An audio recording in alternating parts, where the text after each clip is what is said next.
All bring them right, you back. tell us when we're live, and Yeah. then you can start off whatever. So yeah, the risky stocks, I try to avoid those because yeah, I've had a few friends who lost a ton of money on the risky stocks, the startup companies, but I lost some money on Pfizer because I thought that they were going to have a stock boost after they were approved Isn't that for, Pfizer? yeah, Pfizer. It's Pfizer. Pfizer. Pfizer is funnier. But yeah, Yeah. so Well, I've just invest. A place that does good investing is TIAA Craft. I mean, you're not an academic, so you don't have a retirement plan, or are you? I'm a full-time YouTuber, so I'm essentially retired. I see. Isn't that a risky? Speaking of risk, isn't that a risky way to make a living? I mean, what I happens when you're no longer young and photogenic and Well, if I was a model, that would be an issue. But since I'm an academic YouTuber, all I have to do is remain smart, and then I get more ah? money.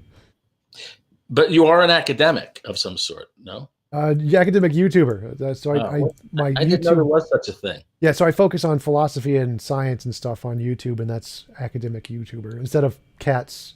I would call that an intellectual YouTuber. You have to have an academy in order to be an academic YouTuber. YouTube is an academy. I go to YouTube Academy, Google Academy. Okay. All right. Just have to make up my own academy. All right, All sound right. is good. It looks like we are live. We got All some right. voices in the audience saying we're good. So, Very good. Steve, thanks for coming on again for the third time. Would you mind telling us a little bit about yourself before we get started? Yeah. So just retired a year ago. Theoretical particle physicist. That's my thing. I did research for 40 plus years on quarks and neutrinos and CP violation and Big Bang cosmology and the baryogenesis, the origin of matter in the early universe, all that kind of stuff. I also happen to be religious. I'm a believing Catholic, and sort of my second vocation is in the last 20 years or so is I write and speak a lot about science and religion. And 4 years ago, I and a group of friends started an organization called the Society of Catholic Scientists. We're up to about 1,320 members as of today in 50 countries, though 80% are in the US and Canada at the moment, though we're branching out. We're branching out into Spain and Poland and France and other places in this coming years. I'm very busy. This may be the last time I'm on your podcast because things are getting really busy. And so I'm the president of the Society of Catholic Scientists. And as I said, we're beginning to do a lot of things. I recommend people who are interested in relation of science and faith, or if they think there's an opposition between them, you should visit the Society of Catholic Scientists website. We have a bunch of articles about 8 times a year. We have articles, and we have a thing called Common Questions. People might be interested in reading our answers to common questions and stuff. So there's a lot of meat there that they might find interesting. Cool. So yeah, I think I actually checked out a few of your websites earlier. The Catholic Scientist group. It's really interesting, but still, I need a way to debate them. I need a way to debate. That's my thing. Well, debate. I like debating. Yep. So I don't like debating. I like intellectual conversation. Yeah, not like formal debates. I like thinking and ideas and arguments. Let's put it that way. I don't like personal confrontation. Yeah. So this time I wanted to start off with my position and talk a little bit more about that this time. So my position is that evidence is that which can differentiate imagination from reality, because everything is either something in our imagination or something that exists outside of our imagination. And if we want to say that something exists, it has to exist outside of our imagination, or it's just imaginary, and then that's not very good. And I don't think that any of the theistic arguments. Well, our images and our thoughts and our things in our imaginations are real and they exist. Yes, that's why I said either it exists in our imagination or it exists independent of our imagination. Okay. And I just shorthand that to imaginary versus reality because it's simpler. Okay. So my position is that none of the theistic methods can successfully differentiate imagination from reality, because if we test those methods that they provide, they cannot successfully differentiate between other things that we see are imaginary. So if you test like the theistic argument from the testimony of Jesus, we can apply that to lots of different testimonies from the modern times and historical accounts and the methods that the theists have gone through with have not been able to successfully differentiate those other ones from being real and imaginary. So it's not reasonable to believe that they can in the case of Jesus either. And I think the same thing applies to all theistic arguments. None of them seem to be able to differentiate between the imaginary cases and the real cases, where I think science does. And so I don't think there's any actual evidence that indicates the existence of a God, any more so than any other imaginary things like any of the other gods or Santa, leprechauns, any of those kind of conceptual ideas that have not yet been demonstrated to exist outside of our imagination. And that's why I hold the atheist position that there is no reason to believe in a God, or no evidence to believe in a God at this point that I know of. Okay. Now right now, and how do you test things again? I'm interested in that. Novel testable predictions. So if you say, I believe. Why do they have to be novel? Why can't they just be testable predictions? Well, no, because anybody can make testable predictions. Like I can make a testable prediction the sun is going to rise tomorrow, but that isn't evidence the spaghetti monster exists. So anybody can make testable predictions of things we already know. So in order to be qualified as good evidence, they have to be something new that we don't know yet. Because then, well, there's two different things there. So if I predict this, the spaghetti monster doesn't predict the sun will rise. I mean, I would just say that's not evidence for that particular thesis that there's a spaghetti monster. You're talking, I think you're really saying is that you don't anyone can make a post prediction. That is, I can go and say, I can explain to you why the stock market went up yesterday. If it did, I don't know. I can explain to you, but it's easy to, after the fact, come up with an explanation. You mean a prediction in the sense that you predict something that you don't yet know, and it turns out to be, that you don't yet have evidence for, and it turns out to be true. Yeah, that's the novel part. That's not novel. That's just that's prediction as opposed to post-diction. But I think novel there is a weird word to use. But anyway, that's quibbling over here. I just thought that was a weird word to use. Is that a standard word in philosophy or something? Yes. It is? Yes. Boy, these guys, you philosophers really have crappy terminology. I do not disagree. Okay. I thought it might be fun because this might be the last time I'm on, because things are getting really busy for me now. I mean, they were sort of in a dormant period in December. But I thought there'd be two things that'd be fun to talk about. One, I was very interested in the fact that you were a moral realist. Oh, about your position. I think you answered this in an earlier conversation we had. You are a physicalist? Yes. Okay. Not a metaphysical physicalist, just a methodological physicalist. Okay. All right. Physical. And one is morality, because I was very interested that you're a moral realist, which I applaud because I think that's the correct position. And the other I thought would be interesting to talk about is reductionism and what that means. And because you used the word emergent at some point.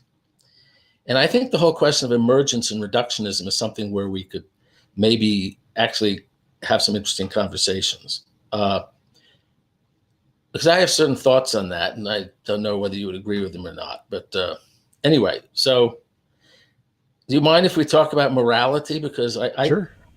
See, I would not claim that talking about be a moral realist, you have to believe in God. So this is not a question of what I don't think you have to be a theist, believe in a creator God to be a moral realist. I just find it puzzling that one could be a physicalist and be a moral realist, or be a moral realist and think that physicalism might be true. I find those somewhat incongruous. So I'd like to talk about that, if you don't mind. Sure. Okay. So let me ask a question. Since you're all into novel testable predictions, or I would say predictions, how do you test a moral statement? Take a moral statement like, you don't have to agree with this, but here's a sort of a traditional moral statement. It is immoral to intentionally kill an innocent human being. It is always immoral to intentionally kill an innocent human being. Whether you agree or not, I'm just using that as an example of a moral proposition. How do I test that?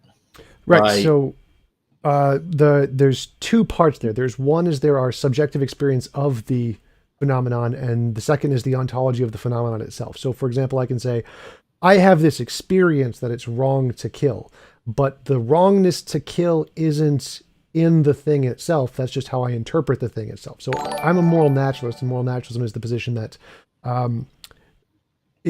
morality is a higher order emergent property. So it's easy way to think about it. It's an undiscovered law of nature. So it's kind of like gravity. It's a thing that exists in the universe objectively, and it affects our brains in a certain way. And that's oughtness, the feeling that it's wrong to kill an innocent person, comes from our perspective, our interpretation of it. But what it actually is just a feature of the universe. So what we would test, we would say, if this feature of the universe is the way I think it is, then it will affect our moral intuitions or moral progress in some way over time, or over a spectrum of amount of resources, or any number of ways. You could make different hypotheses about how this feature of reality is going to interact with our brains to make changes to how we perceive morality. And that's what we would be testing. We'd be testing, if this thing exists, here is the expected results on our intuition in the future, essentially. Okay. Very interesting. This actually ties into the whole emergent business that I also wanted to talk about. So that's a very interesting thing. So you're saying that there is some feature of reality that is the morality of certain kinds of acts, or the immorality. I want to make sure I'm getting you right. So when we have this intuition that killing an innocent person intentionally is wrong, is always wrong, our intuition is responding to a feature of reality in the same way that when we have physical intuitions about things, we're responding to physical features of the world. My hearing responds to sound, my sensations of color responding to things in reality. So there's a feature of the extramental world. Would you say that? Yep. It's a feature of the extramental world that corresponds to, I'm trying to be careful, corresponds to our intuition of the immorality of certain things. Yes. Or the morality of them. But the world, let's assume, for arguendo, for the purpose of this entire rest of our conversation, I'm a physicalist, okay? I mean, I'm not, but I'm just going to I'm going to pretend to be a physicalist. I'm just going to clip that and post it everywhere. Stephen Barr is a physicalist. I've converted him. I'm pretending to be a physicalist. And you are, at least regard physicalism as a possible as possible. You're not committed to it, but you think that physicalism would be consistent with everything you know and believe at present. Right. The most likely hypothesis. It's also most likely. Okay, good. It's not only, but it's also consistent with everything else you believe, including your moral realism and so on. Yep. Okay. So if physicalism is correct, then the world is essentially consists of physical entities.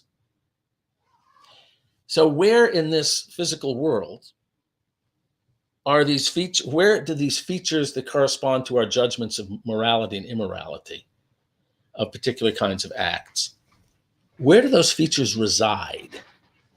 Where in the physical world are they? Are they in the ether somewhere? I'm not mocking. I'm serious. Are they encoded somewhere in the fluctuations of the black body radiation, or are they, where are they? Because the world is physical. Everything in the physical world has some sort of relationship to space and time and physical things. Where is it? Well, it's like asking, where is fitness? Fitness is another higher order emergent property, and fitness describes the relationship between an organism and its environment and how many environments it can potentially survive in. The more fit an animal is, the more environments it can survive in. And so if you ask, well, where is fitness? Well, I mean, that's kind of a hard question to answer. Fitness isn't like any particular location. It's describing a physical relationship between the organism and the environment. And morality. Yes, but okay, that's good. That's good. I like that. And morality is so I'm not saying fitness is morality. Morality is no, I understand that. Well, let's look at fitness. This is interesting. I'm learning something because I hadn't thought of it that as a possible way of going about things. So this is a novel idea for now. Fitness, you just said, and I think I agree, is a relationship between the organism, let's say it could be the species, let's say a particular organism, and its environment.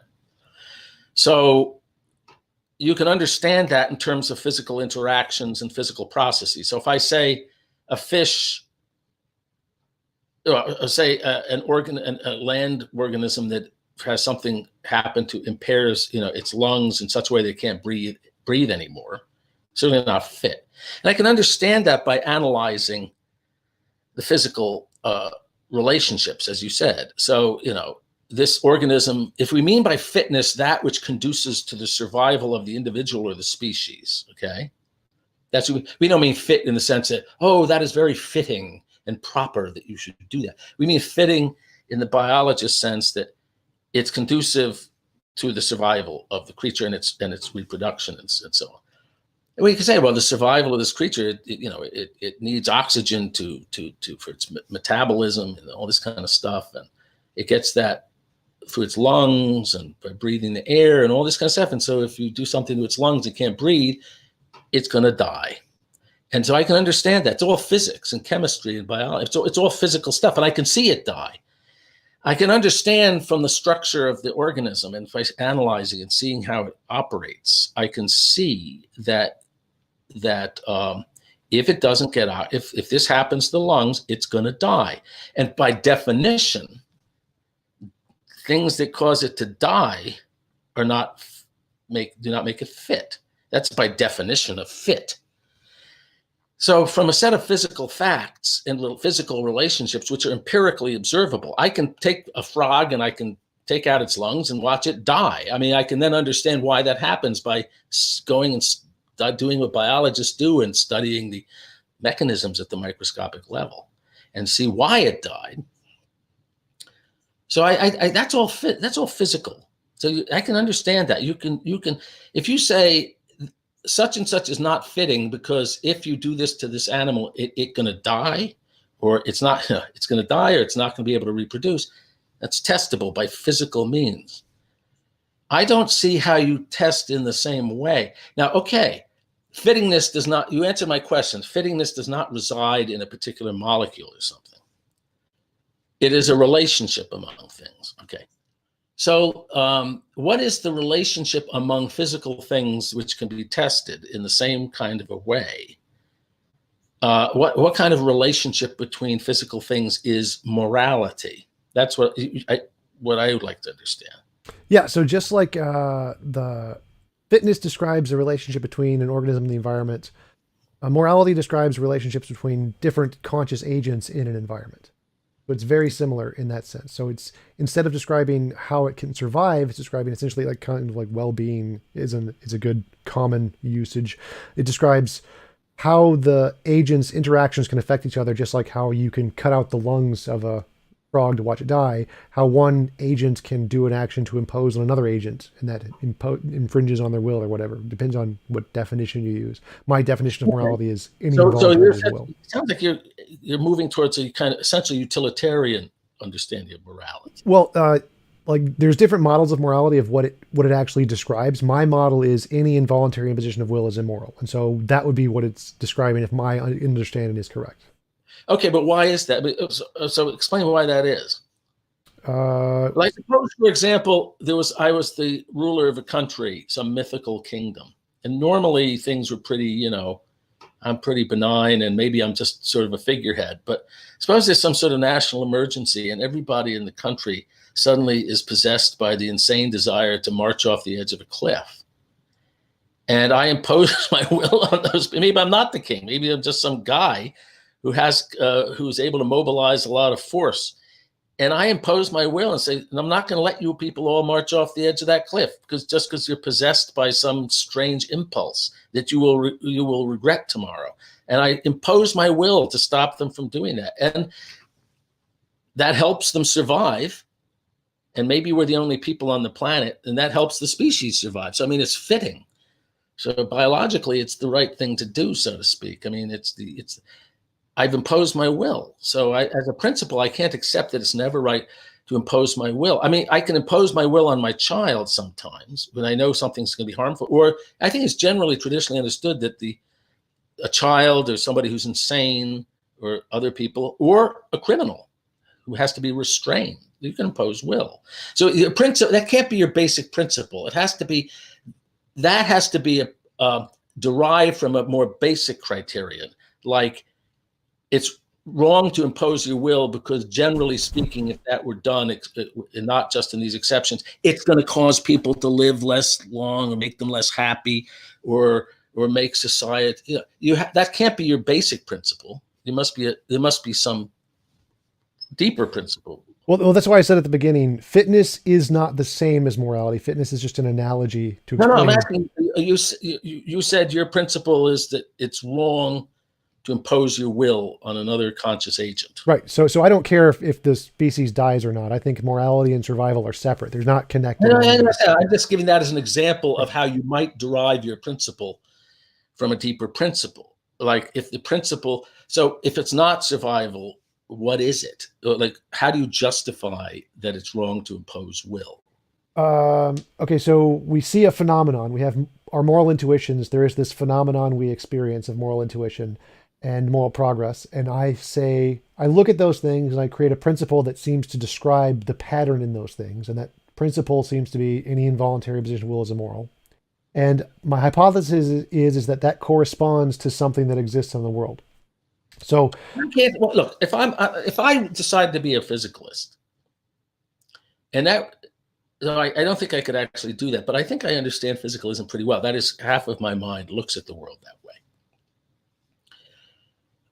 I wouldn't buy this. I mean, it seems to me, I don't see why you would not simply conclude, if you're a real thoroughgoing, consistent physicalist, an honest one, not a sentimentalizer. Yeah, we have reactions to all sorts of things. This intuition is just is essentially a subjective reaction to things. Ew, that's horrible. Why is that? Why should I think that's anything other than an emotional reaction to things? Just like disgust.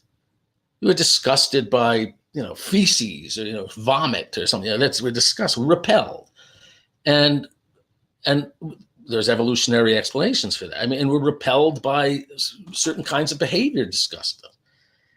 And there's evolutionary explanations for a lot of that, which I actually agree with. It's an emotional reaction. Why do I have to posit that there's this spooky thing out there, this strange relationship, which is not a physical relationship, between physical things?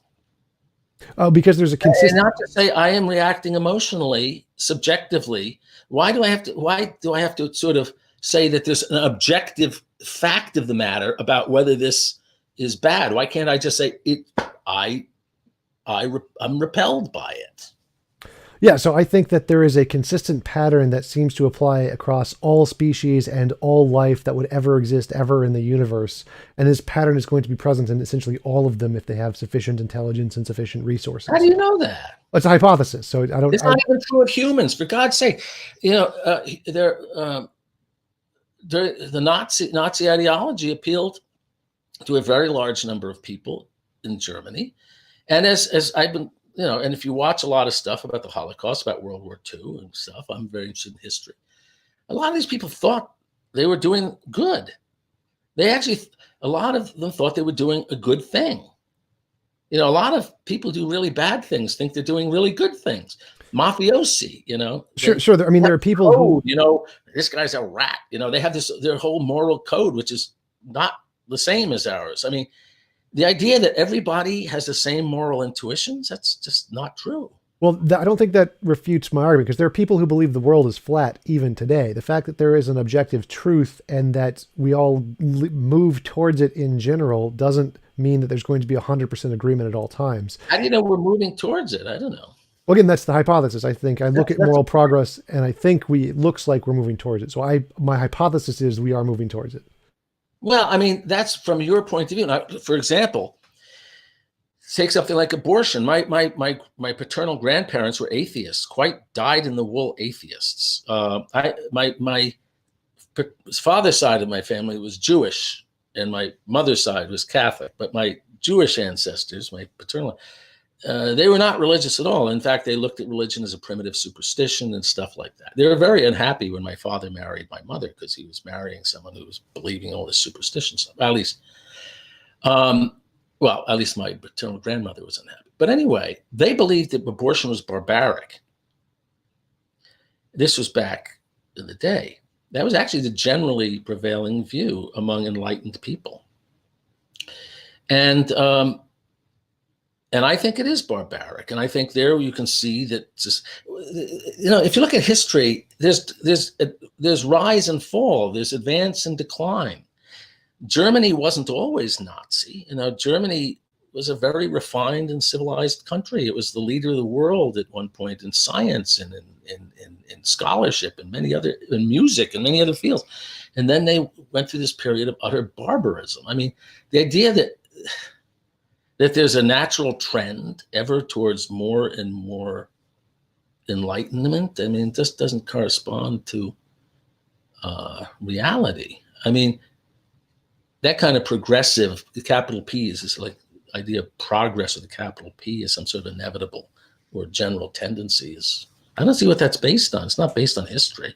Actually, it is based on history. So if we look at the progress of all societies everywhere in the world, even though there are definitely moves forward and moves back, there is a general trend in one direction over the other direction. It does seem that we're all moving towards one specific direction, and that as you gain more resources, people have an expansion of their view of morality, that the people who are seen as less valuable in society are having more worth if you have more resources, because then you tend to want to give those resources to help the people, even if they are not viewed as very meaningful in the society. So, for example,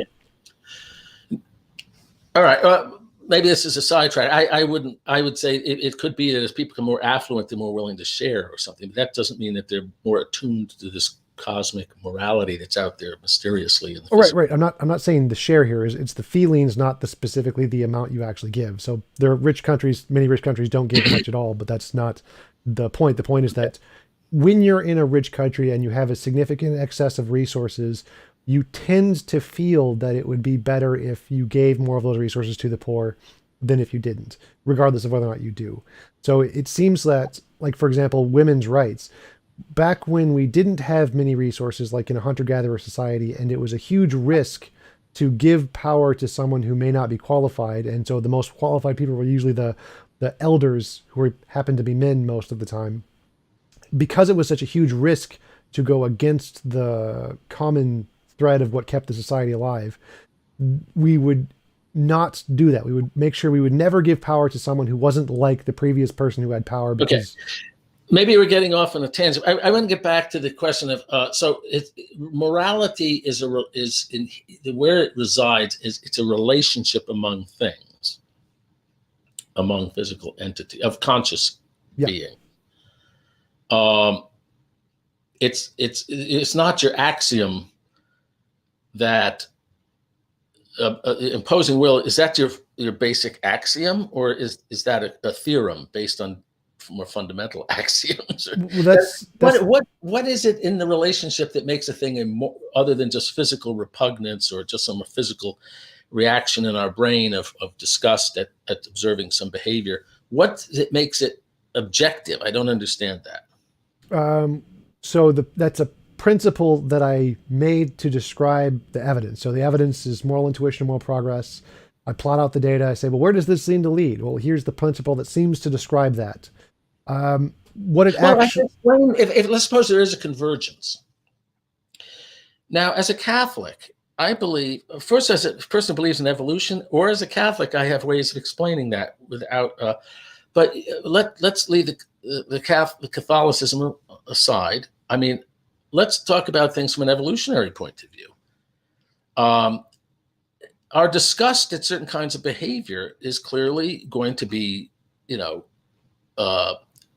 instilled in us because clearly it has survival value for people to, certain forms of behavior are destructive to the individual or to the group and are not conducive to survival. And as a consequence, we evolve these reactions to certain forms of behavior. We disapprove of dishonesty because there has to be some trust. I'm not going to spin some evolutionary tale, but you could easily do it and say, and by the way, I think this does explain a lot of our, if maybe all of our moral intuitions. Dishonesty, a dishonest person is a danger to the group, right? And so you want to discourage that, right? Cheating, right? You want to discourage cheating and that kind of thing. The sexual morality, clearly, things like are discussed at incest. I mean, there's a lot of empirical evidence that parent-child incest and sibling incest is to some extent, our revulsion at it is hardwired into us, and that it therefore almost certainly has an evolutionary origin. You can understand why it would evolve, such a revulsion would evolve, and so on. And so, I mean, that would explain if there's convergence, that there are deeply rooted evolutionary roots to a lot of our emotional reactions to various kinds of behavior. And therefore, while a society might get trained away from those by some indoctrination or whatever, it's going to tend to return. Nature will reassert itself. It's not likely that a society is going to arise in which people are totally nonchalant about cheating and lying or killing and murdering and stuff, because it's evolutionary. But the evolutionary explanation explains what you want to explain, that there's a sort of advance, if there is, or a convergence or a tendency of people to gravitate towards certain moral viewpoints. But what is it? It's a certain thing happening in our brain. It is electrochemical responses in our brains to things that we observe. They're physical causes and they're physical phenomena. It's not that there's an objective right and wrong about killing or lying or cheating or incest. It's just we have these evolutionarily produced reactions to them. And I don't see why you have to go farther than that. Your evidence is that there's a sort of tendency of moral progress and this and that, and the people tend to agree on a lot of these subjects, a lot of these judgments, which you take to be evidence that there's an objective truth about it. Why would all these different people agree about it if they weren't some truth out there? Because evolution disposes us to believe these things. That's why. Why do you have to go beyond that? It's much more Occam's razor. It's much more metaphysically economical, if I'm a physicalist, to explain it just in evolutionary terms like that. I don't have to posit these moral relationships out in the cosmos somewhere, or these strange non-physical, these strange things. Why can't I just explain it in evolutionary terms? It. Right, that's definitely one of the hypotheses, but I'm going to go further than that. I think that the same patterns are going to be found in any life anywhere in the universe. No, you're going way beyond any evidence now. Oh, right. So if I had like solid empirical evidence of this, then I'd have a Nobel Prize for already winning it. No, there's no need for your hypothesis. Look, in science, like if we have an adequate explanation for something, you don't go searching for another thing which doesn't explain it any better, and also involves assuming more things and things that are actually unlikely to ever to be tested. If you have a good explanation, you don't try to come up with a better one unless that better one explains more stuff or is simpler in some way, more economical.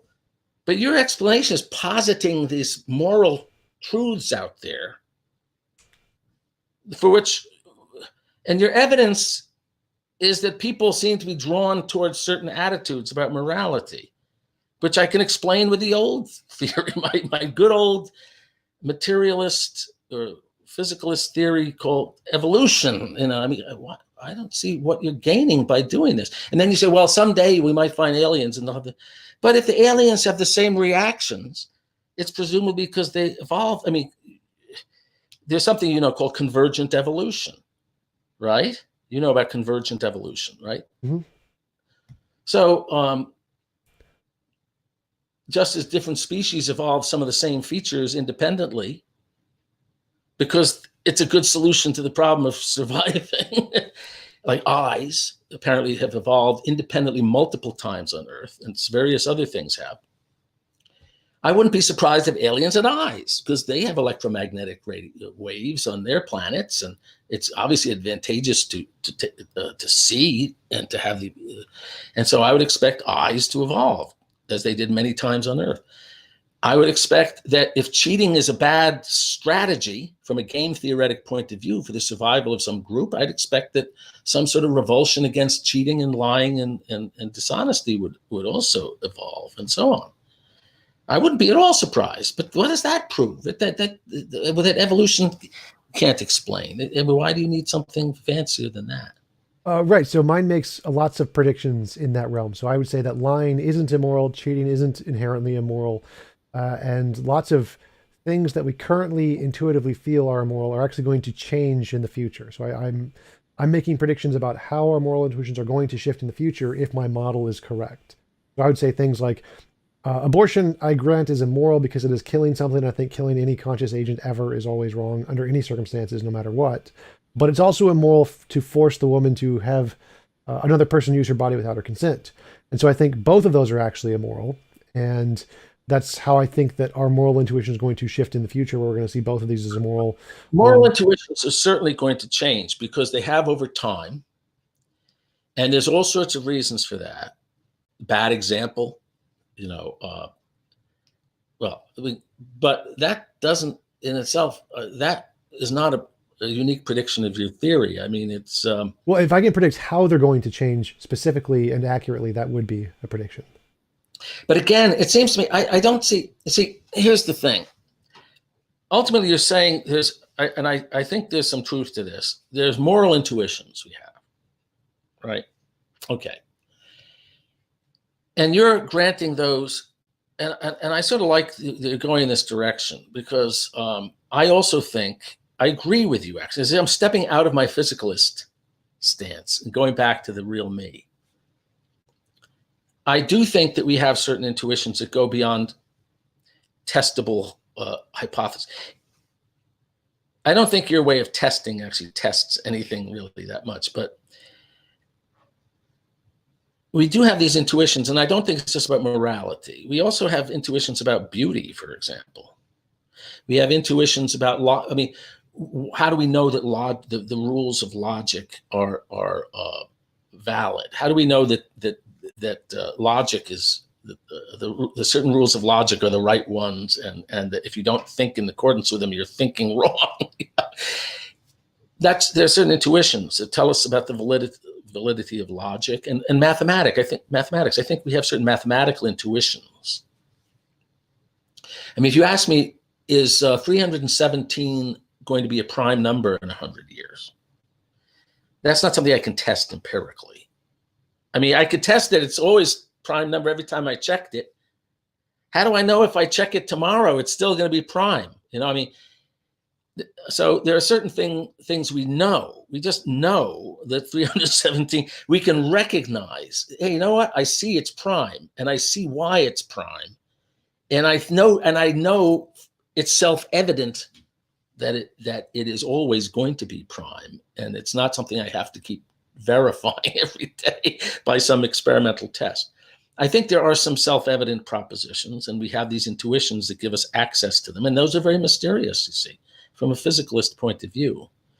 But I'm not a physicalist in reality. But I do think we have these intuitions, and I agree with you. I think we have moral intuitions, and I think we have to give great weight to them. And I think they are intuitions about reality, about moral reality, the way our mathematical intuitions are intuitions about mathematical reality. So I agree with all of that. I don't see how that fits in with physicalism, because I don't see if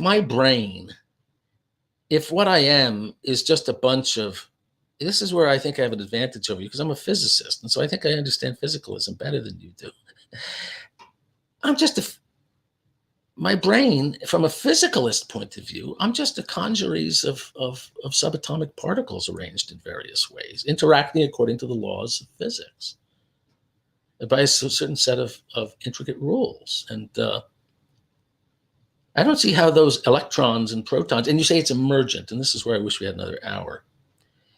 That somehow these electrons and protons and so on get together, they somehow have access to these moral truths.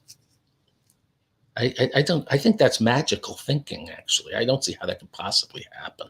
If that's all we are, which is a physical structure, I don't see how it has access, not just to moral truths, to any kind, to mathematical truths, even.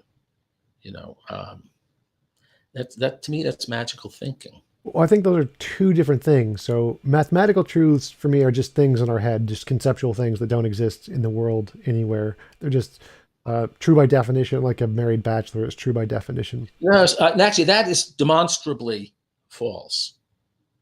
So if you knew, I don't know, if you studied mathematical logic. Yes. Okay.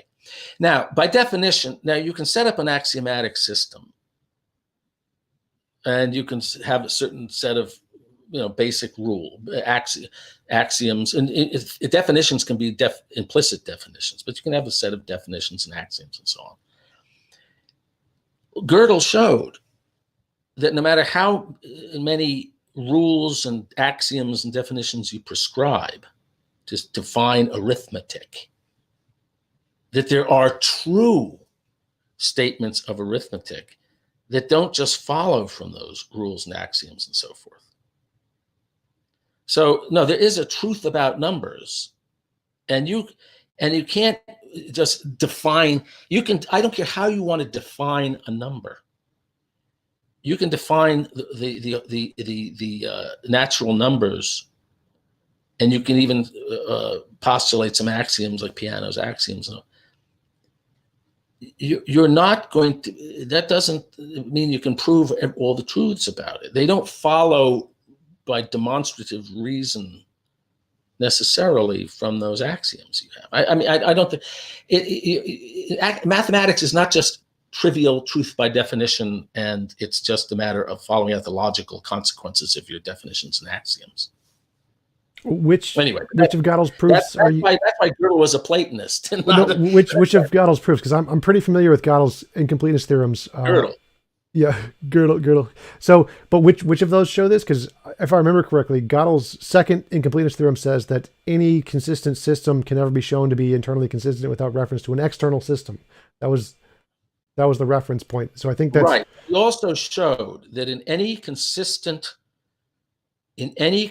formal system, there are propositions which cannot be proved within the system, but which are true. Right. They're true. Anyway, but let's not get off on that.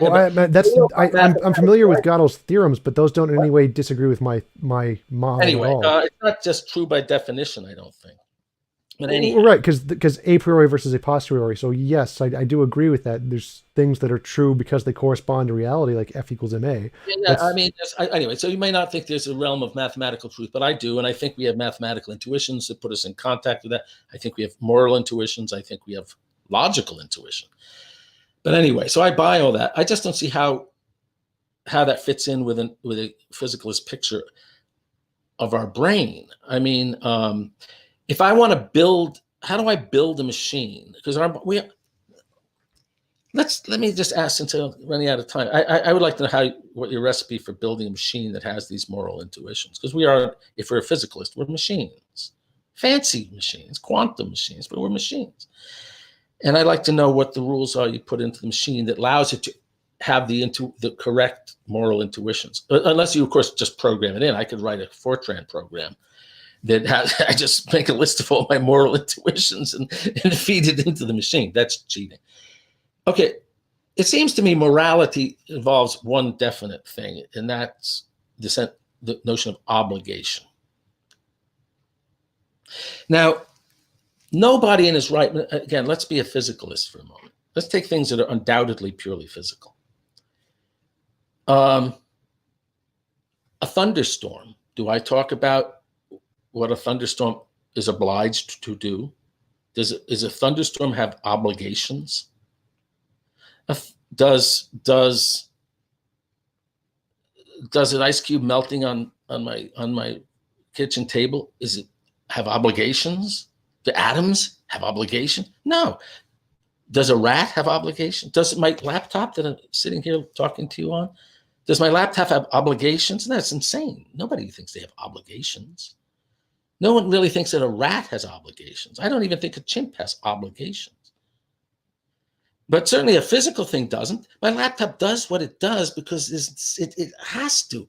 It's following the laws of physics. The thunderstorm is following the rules of physics. It makes no sense to say the thunderstorm or my laptop or this ice cube have an obligation to do X, Y, and Z. They do what they have to do by the laws of physics, by this set of equations that govern them. So it's kind of insane to talk about them being you don't get, I would agree. Has an obligation to work. No, only humans have an obligation. Why? Why don't we talk about the obligations of laptops or rocking chairs or trees? Because they don't have free will. Now, I know you don't believe in free will, but at least if I say that humans have free will, it makes sense to talk about obligation, because the two go together. If there's no free will, there's no obligation. Now, if I were a physicalist, if I had a sudden conversion experience and became a physicalist, I would immediately cease to believe in obligation or free will or morality. Well, that's where we disagree, because I don't think you need obligation for morality at all. And my model. What? That's what morality is. You should do this. You have an obligation morally to do X. Well, that's our interpretation of it, but that isn't the thing in and of itself. So if there's no obligation, then it is no different from any other kind of aesthetic reaction to things. Well, no, I totally disagree. So moral naturalism is taking this position quite thoroughly. You don't need obligation for morality. Obligation could be kind of like our description of morality, but it isn't morality itself. So if I don't have an obligation to do anything in particular, then I don't want to use a profanity, but screw your morality. I mean, look, if morality isn't to govern me, what morality is not imposing things on people. Morality starts with the individual making choices to how to act and how to live his life or her life. I say, what should I do now? What should I do in this situation? What is the right thing to do? If there's no obligation, that means what must I do if I'm to be doing things morally, rightly, and fulfilling my obligations as a human being? If there's no obligation, then I'm not talking morality. And you can't persuade me to do other than what I feel like doing if you can't tell me, no, you shouldn't do that. You want to do that very badly. You want to cheat on your wife, but you shouldn't. You're obliged to be faithful to your wife. If you take more obligation, you're not talking morality anymore. Well, again, I totally disagree. I think it's talking about some sort of feelings or reactions. Well, no. So I think morality obligations are purely subjective. Your feelings about what you want to do is purely subjective. What objective morality is when it says this is the best of all possible worlds, and your action will objectively move us closer to that, or will objectively move us further away. What you choose to do doesn't matter. If you do it, you're immoral. If you do the action that moves us further away, you're immoral. If you do the action, it's purely aesthetics. Because I can say, I think this guy's garden is better than that guy's rubbish heap. It's better. It's better to have a garden there than to have a bunch of stinking landfill. Okay, that's an aesthetic judgment. And if somebody says, okay, I'm going to go and take this wilderness, beautiful, wonderful environment, I'm going to just make it into a stinking slag heap of industrial waste. We could all agree there's a certain sense in which that's going from what's better to what's less good. But that's no different than an aesthetic judgment. That instead of playing Mozart, you're playing Muzak, or you're playing some horrible thing, or some ugly cacophonous sounds instead of Mozart or something. Well, that's aesthetics, and I can agree there's a better or worse there. That's not morality. You have to tell me why you can tell me, yeah, it's better. It's better to have a beautiful environment than to completely despoil it. And I'll say, okay, fine, but I want to. I want to because actually it makes me richer to do it this, and it's going to profit me, and it's going or something. So screw you. I recognize that the results are in some sense not good, in some aesthetic sense, but I feel no obligation. Well, again, obligation is irrelevant. So when I'm talking about objective truth, now the mystery is resolved. What you're basically talking about, in my terms, is you're not talking about morality at all. So you've resolved my puzzlement, because you want to use the terminology of morality, but you're not talking about what people throughout history and what I would regard as morality. And so I think you could be a consistent physicalist and have your kind of moral beliefs, but I don't think those are moral beliefs. Those are beliefs about people's reactions to things that are essentially aesthetic judgments. Okay, but I think that's wrong. So I think that just like gravity, if you can say, if we move everything as close together as possible, then you are moving us to the extensuation of gravity, the maximum possible of the law of gravity. Has nothing to do with opinion, has nothing to do with aesthetics. It is just a fact that if gravity was given to its highest possible force value, everything would just come crashing together. And that's just a fact. That's an objective fact. And you can say, well, if we weaken gravity, things would go farther apart and increase dark energy. And that's what I'm doing with morality. So I'm saying activities that there's a quantity. In physics, in classical physics, there's a quantity called the action. And in classical physics, it's not quantum mechanics, but in classical physics, it applies to all systems. That systems will behave in such a way as to extremize the action. Now, people often talk about the principle of least action, but it's not the least action, it's the extremal action. And that's kind of like, that's like sort of optimizing something. Yep.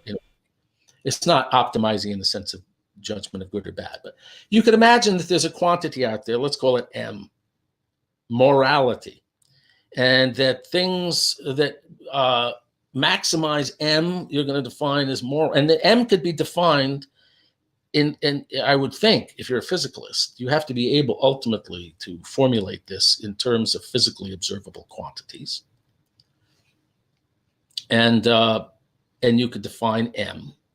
So M on some physical system is a quantity, and if you increase M, you're acting morally, and if you decrease, you're acting immorally. All right, fine. I think the definition of M will be somewhat arbitrary, but none of that creates any obligation, and therefore none of it.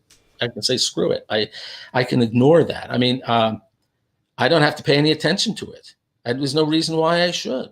Well, yeah, objective truths don't care about your opinion. So if you have a certain height, what your opinion on your height doesn't matter. So for example, if you do an action that's immoral, it's immoral regardless of what you do or what you choose to do or what you think you ought to do. Or if you want to be immoral, say I want to do immoral things, and so I ought to do immoral actions, well, there's still immoral actions regardless of whether the ought is there or not, or whether I ought to do the opposite or not. The ought is just irrelevant. The morality is just a fact of the matter of this action. Anyone who's trying to live morally, the question we ask ourselves is, what ought I to do? What am I obliged by morality to do? People who want to act immorally ask the same thing. What ought I do to be immoral? So again, the ought there doesn't matter. There's still a fact of the matter of this action is the moral one. It's like saying in physics, you ask certain questions. You say, what is this going to do? What's this going to do? And I look at the equations, my initial conditions, whatever, and I say it's going to do this. In morality, you're asking, what ought I to do? What am I obliged to do? That's a different question. If you say, I'm not asking that question, you're not doing morality anymore. You might be doing some kind of strange physics where you define some physical quantity, which M, which by the way is completely a fifth wheel on your vehicle, because it doesn't help you to explain anything any better. I mean, actually, physics should, if I'm a physicalist, if I were a physicalist, physics should give me an adequate explanation ultimately of everything. Everything. And I don't need your stinking M quantity. It doesn't help. It doesn't help me explain anything. I mean, I can explain it without that. If I can explain things adequately and exhaustively without it, I don't need it and I don't want it. I shouldn't want it, because that would be over-determining things over-explaining. I mean, if you already have an explanation in physics, you don't need your M quantity. You're positing that there's this M because it will explain certain things about your feelings about stuff or your intuitions. But I could maybe, but if I can explain them, I should be able to explain them all in a bottom-up physicalist way. And evolution at least gets me part of the way. Maybe not all the way, or maybe all the way, but it explains an awful lot about our moral intuitions and reactions to things. I mean, this is an utterly gratuitous assumption that there's this M out there. Right. I mean, I totally agree. This is purely a hypothesis which has no supporting evidence until I can need a new hypothesis. It's like sort of like saying, like vitalism. People used to think you needed a special élan vital or vital force to explain life because they couldn't see how that came out of physics and chemistry. And fine, except it turned out not to be right, and nobody believes in vitalism anymore because we found out that a reductive, bottom-up approach in terms of physics and chemistry can explain life, living things. And so a guy back in the 1800s said, I have this élan vital, this other thing that explains these phenomena. And someday we're going to find it's a gratuitous assumption. It's an act of faith on his part. But we now know better. And it seems if you're a physicalist, if you were a physicalist back in the 1800s, you would have been very skeptical of that. Unless the élan vital were a physical force. But you're positing these things. You're not a very good physicalist, man. Well, no. Yeah. So I agree. This is just a hypothesis which doesn't have any supporting evidence until I can make testable predictions. So the only reason that this would be supported is if I can make testable predictions, which are that new thing that needs to be explained yet. Obviously, we don't have that yet. If we did, I would have won a Nobel Prize. But you're testable. There's a circularity about it. I mean, you start with intuition and you're ending with intuition because you have intuitions that well, it's no different from sight. Like if you see something, it's not a controlled, well-defined thing because you can always say somebody who was like a 19th century progressive. In the 19th century, belief in progress with a capital P was very common. As was natural because the 19th century, at least you exclude colonialism, in Europe was pretty peaceful time. And there was a lot of economic progress, huge economic progress, unprecedented with the Industrial Revolution. Everything seemed to be getting better. And someone could say, I believe that things are going to get better morally. People are getting better in every way, including morally, which is what people believe until the 20th century. And then you had communism and Nazism and all these terrible things. Well, you can always say that's temporary backsliding. And that's probably what you're going to say. That was a temporary backsliding, but keep running the... Okay, so your prediction, we run the clock another 200 years, and suddenly you find that everybody's moral intuitions are lining up and everything's getting more enlightened and progressive, and everybody's agreeing on what's right. Well, first of all, they could all be deluded. And so that doesn't really prove a whole hell of a lot. But even if they're not deluded, run the clock another 200 years and they can all have another backsliding. It's sort of like saying because the stock market kept going up that it's going to keep going up. How do we know? We don't know. There could be 1-year cycles and 10-year cycles and 1,000-year cycles. You have no way of, your predictions are not really predictions. Well, mine predicts that too. It might look like it's going your way at a certain point. Well, no, mine predicts the downsides too. The other way later, and you don't know in advance whether it will. Well, that it does. That's part of the prediction. So mine predicts that the moral swings happen specifically related to the amount of resources and in the society. So you can predict the downturns, like the downturn in Germany was due to the fact that their money was being disproportionately going to the Jews, and so they hated the Jews, and so they had less resources, and those people were suffering. The poor Germans were suffering in that time period, and that caused the downturn. So I predict the downturns equally. How do you evaluate whether? Okay, you're not really what you're predicting is not really anything about whether these attitudes correspond to something objective that's out there. They're only, if you can predict, which I'm very skeptical of, all you're predicting is a bunch of attitudes people will have at different times. And you can find correlations between certain kinds of attitudes and certain kinds of material conditions. I could do that too. I could, even if I completely didn't believe in objective morality, I could say when people are affluent, they might get more selfish, or maybe the other way around. I could make such predictions based on some sort of sociological factors, which ultimately would be reducible to human psychology, which ultimately would be reducible to brain chemistry and neuroscience and so on, which ultimately is reducible to chemistry and physics. So, I mean, I could, you can make predictions about correlations between material conditions and people's attitudes towards various things. None of that tells me a damn thing. Well, how is that different from fitness? There's an objectivity to any of this. Whether their moral intuitions are reflecting a moral order, a moral reality. It's just a set of attitudes. I could do the analogous thing with animals. I could say you put animals in certain conditions, they're going to react in certain ways. You put them in other conditions, they'll tend to react in other ways. Why are humans any different from rats from your point of view? Well, my holds all conscious agents equally, but how is that different from fitness? Right. So why are human beings, I'm asking you, enlighten me on this.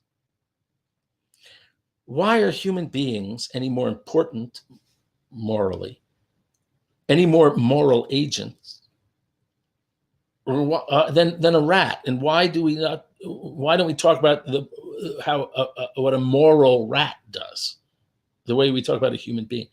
Well, my model predicts we will. I think that all agents are equally as morally responsible.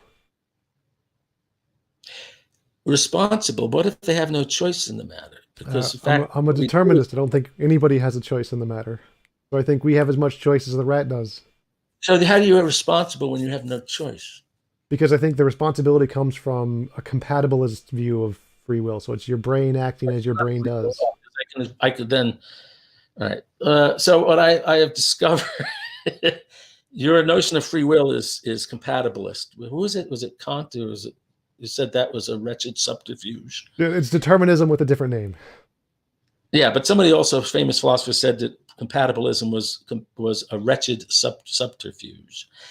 Okay, so yes, so right, it's not real free will. It's what you're doing is you're taking traditional labels that make people, people want to believe that they have free will, and they want to believe that they're moral. Nobody wants to be told that they're a machine. And nobody wants to be told that people want to believe that they're good, and that they're really good. Not that they're just feeling good about themselves, that they're really good. Everyone wants to believe that they're really good. And so you don't want to abandon belief in morality, in the possibility of there being true moral judgments, true, objectively true, because you want to make such a judgment of yourself. I'm not saying this in a disparaging way. Everyone wants to. That's why all evil people rationalize their behavior. They want to be able to convince themselves that they are truly good. But so we all want to believe that we are truly and objectively, in some sense, good. And we all want to believe we're free. And so what you're doing is taking a system, which is essentially physicalism, in which there's no freedom, in which we're just as much doing what we do in the same way a thunderstorm or a tree does. And you're redefining morality and redefining free will to be what they're not, and slapping those stickers on them. Well, I'd say it's the other way around. So I'd say we made up a definition, which is normally how words come about. We make up definitions. They don't correspond to reality. Then as we make discoveries, we find out what it closely resembles, and then we change the definition to fit what it actually resembles in reality. And I think I'm doing the same thing here. Yes, because you've come to the conclusion that there is really no free will or morality. So you should stop using those words and use some other words for them. Well, I just think that the theistic understanding of morality is just objectively wrong, and we should change it to make it mean what it actually means. Right. But it's not just, I think you should simply stop using those terms, because I think you're fooling yourself. Well, I think that theists should stop using those terms because they're fooling themselves, and I actually have the correct usage. Ah, I see. Okay, but I think most people throughout history who thought there was free will were not compatibilists, and they don't think they thought there was no obligation associated with morality. Sure, I mean, most people throughout history believed in the flat Earth at They one thought point. they were. No, I'm just saying this is what people have meant by morality. You should go around and say, when I use the word morality, I'm not talking about what people have always meant by morality. I'm talking about this completely new thing, and it has no relationship to the. No, I think there is a relationship. I think mine actually corresponds to reality. I think mine is what morality actually is, and I think people have a misunderstanding intuitively of what it is, and I think I'm right and they're wrong. Okay, but then what you should say, well, you're not right. You have no.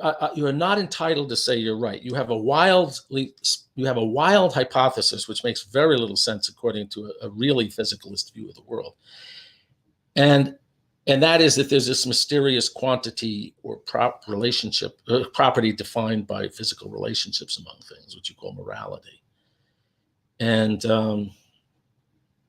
which I we're still not. think it's. I mean, I totally, I kind of agree.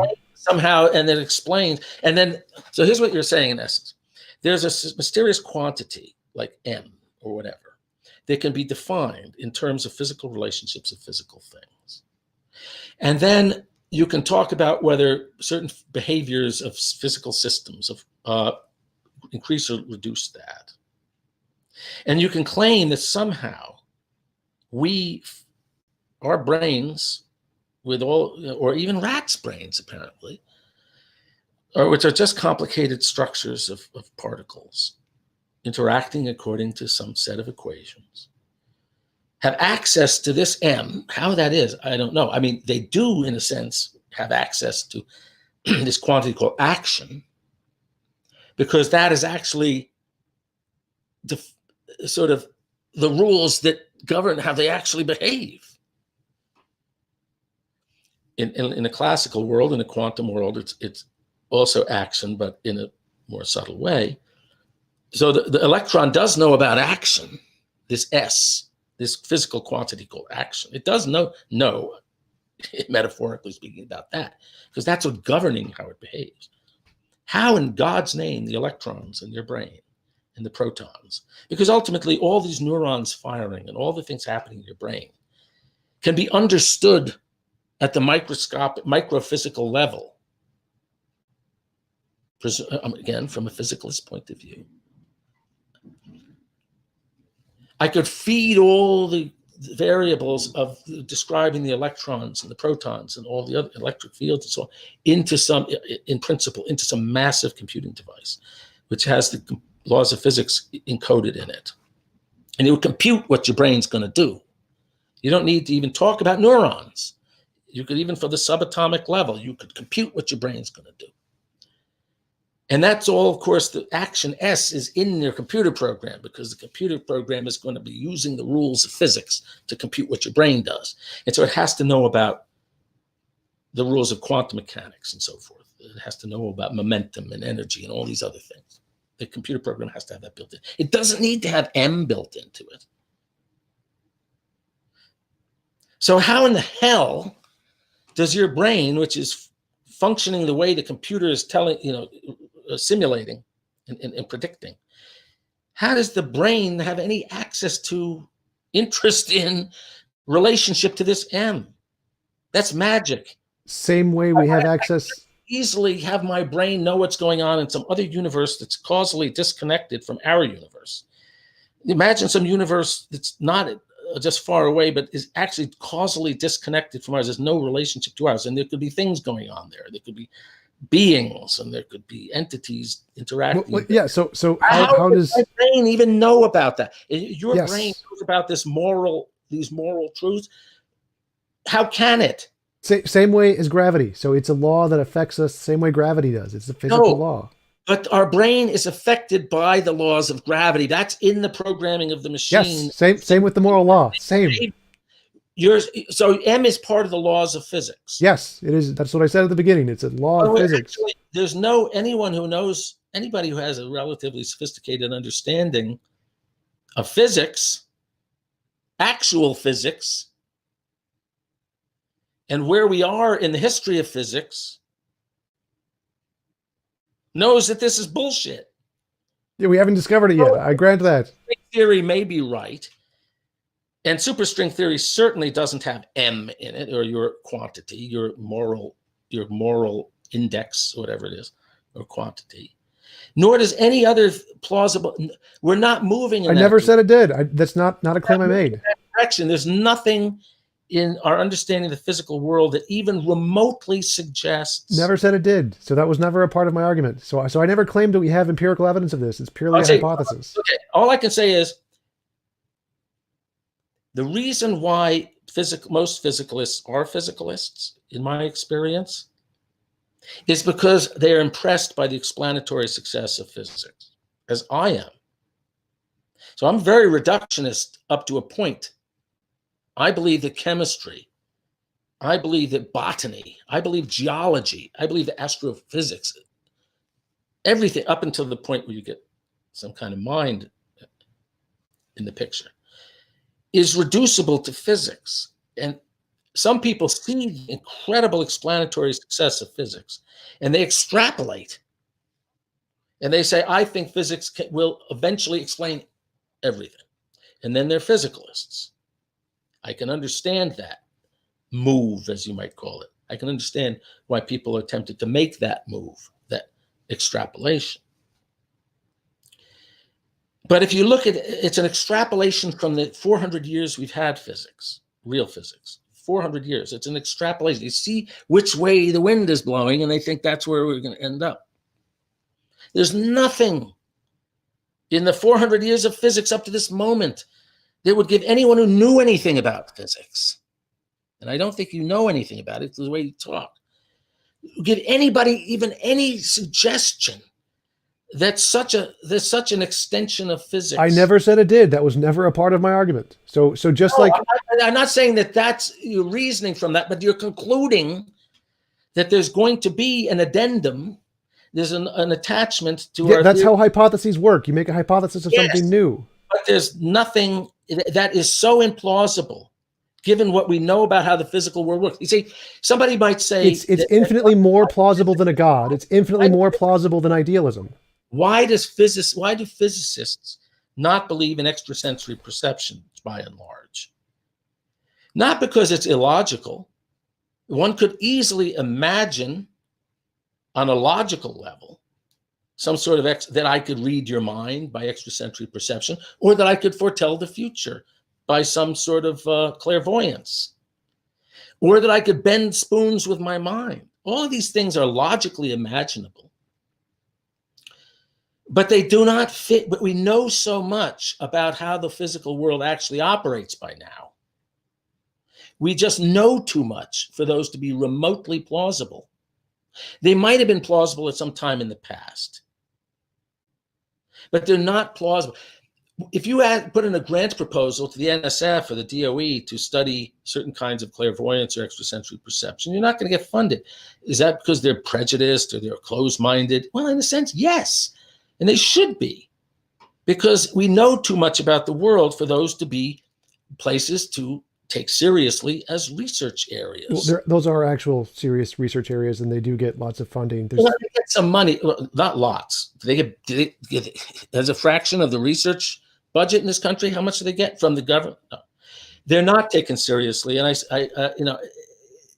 they don't make testable predictions. I totally agree. We know too much.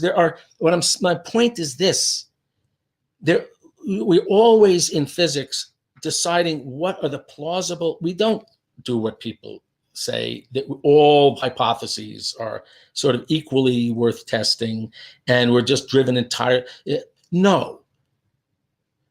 We dismiss out of hand certain kinds of hypotheses, not with an absolute certitude that they're wrong, but with a very high degree of certitude, moral certitude in many cases, that I shouldn't use that word because people misunderstood what I mean by with virtual certitude that these things are just not worth considering. Yes. Just like a man comes up to you and says that I am the reincarnation of Napoleon. Right. You don't investigate that. It's not worth your time.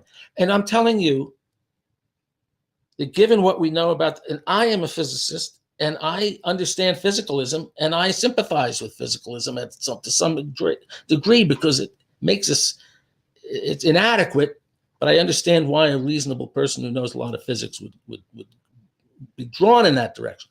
I'm just saying that your hypothesis is, to me, and not as a Catholic, but as a physicist, sounds like crackpot stuff. I understand that. And what I'm saying is it's still infinitely more reasonable than a God or idealism or dualism. Well, we could talk, we talked about God a lot in the past, and we don't have time to talk about him. But yeah, yes. So I have never said that there was actual evidence. That's fine. But just because you think I have crazy ideas doesn't mean that you should have crazy ideas. I mean, I wouldn't defend my belief in Catholicism by saying it's infinitely more reasonable than the religion of the ancient Aztecs. That's not an argument. Right. But that's the point, is that you can make, you can go beyond the physics. Like, that's not unreasonable. You can do that in any field. There are lots you of. Can't if you're a physicalist. Yes, you can. Like, we don't know everything about physics. There's unknown physics. No, but you want to be. Oh, I see. Yeah, that's if you're saying we don't know everything about physics, and there'll be new physics in which your quantity m mysteriously acts upon the brain to make me think certain things are right and wrong. That this objective physical quantity m governs my brain in some mysterious way. You could say that's a part of the new future physics. I know you, and you will then say you're still a physicist. I'm saying that from a physics standpoint seems ridiculously implausible. Just as somebody could say, well, I believe that Jean Dixon could tell the future, or that fortune teller lady reading your palm can tell your future because of as yet undiscovered laws of physics. No, we know too much to take seriously such undiscovered laws of physics as that. I do believe they're undiscovered laws of physics, just not that kind of undiscovered laws. It doesn't fit in the way the physical world works. At least I'm saying there are things beyond the physical world. I do believe in moral intuitions. I do believe in mathematical intuitions. I do believe, and I'm okay because I say, yes, physics explains an awful, awful lot, but just not everything, because there are things such as consciousness, which are not entirely physical. How is that different? It's different because I'm not trying to make physics do what it can't do. Why do you assume that what you know? You're like the ether theorists, okay? You're like the ether theorists of the 19th century. People knew about mechanical forces and mechanical things. And we had Newtonian mechanics, and it explains a lot. Mechanical forces and so on explain, all sorts of vast range of phenomena. So when it came across the new phenomenon of electricity and magnetism, they wanted to make the explanation look mechanical in the sense of gears and elastic solids and all this kind of.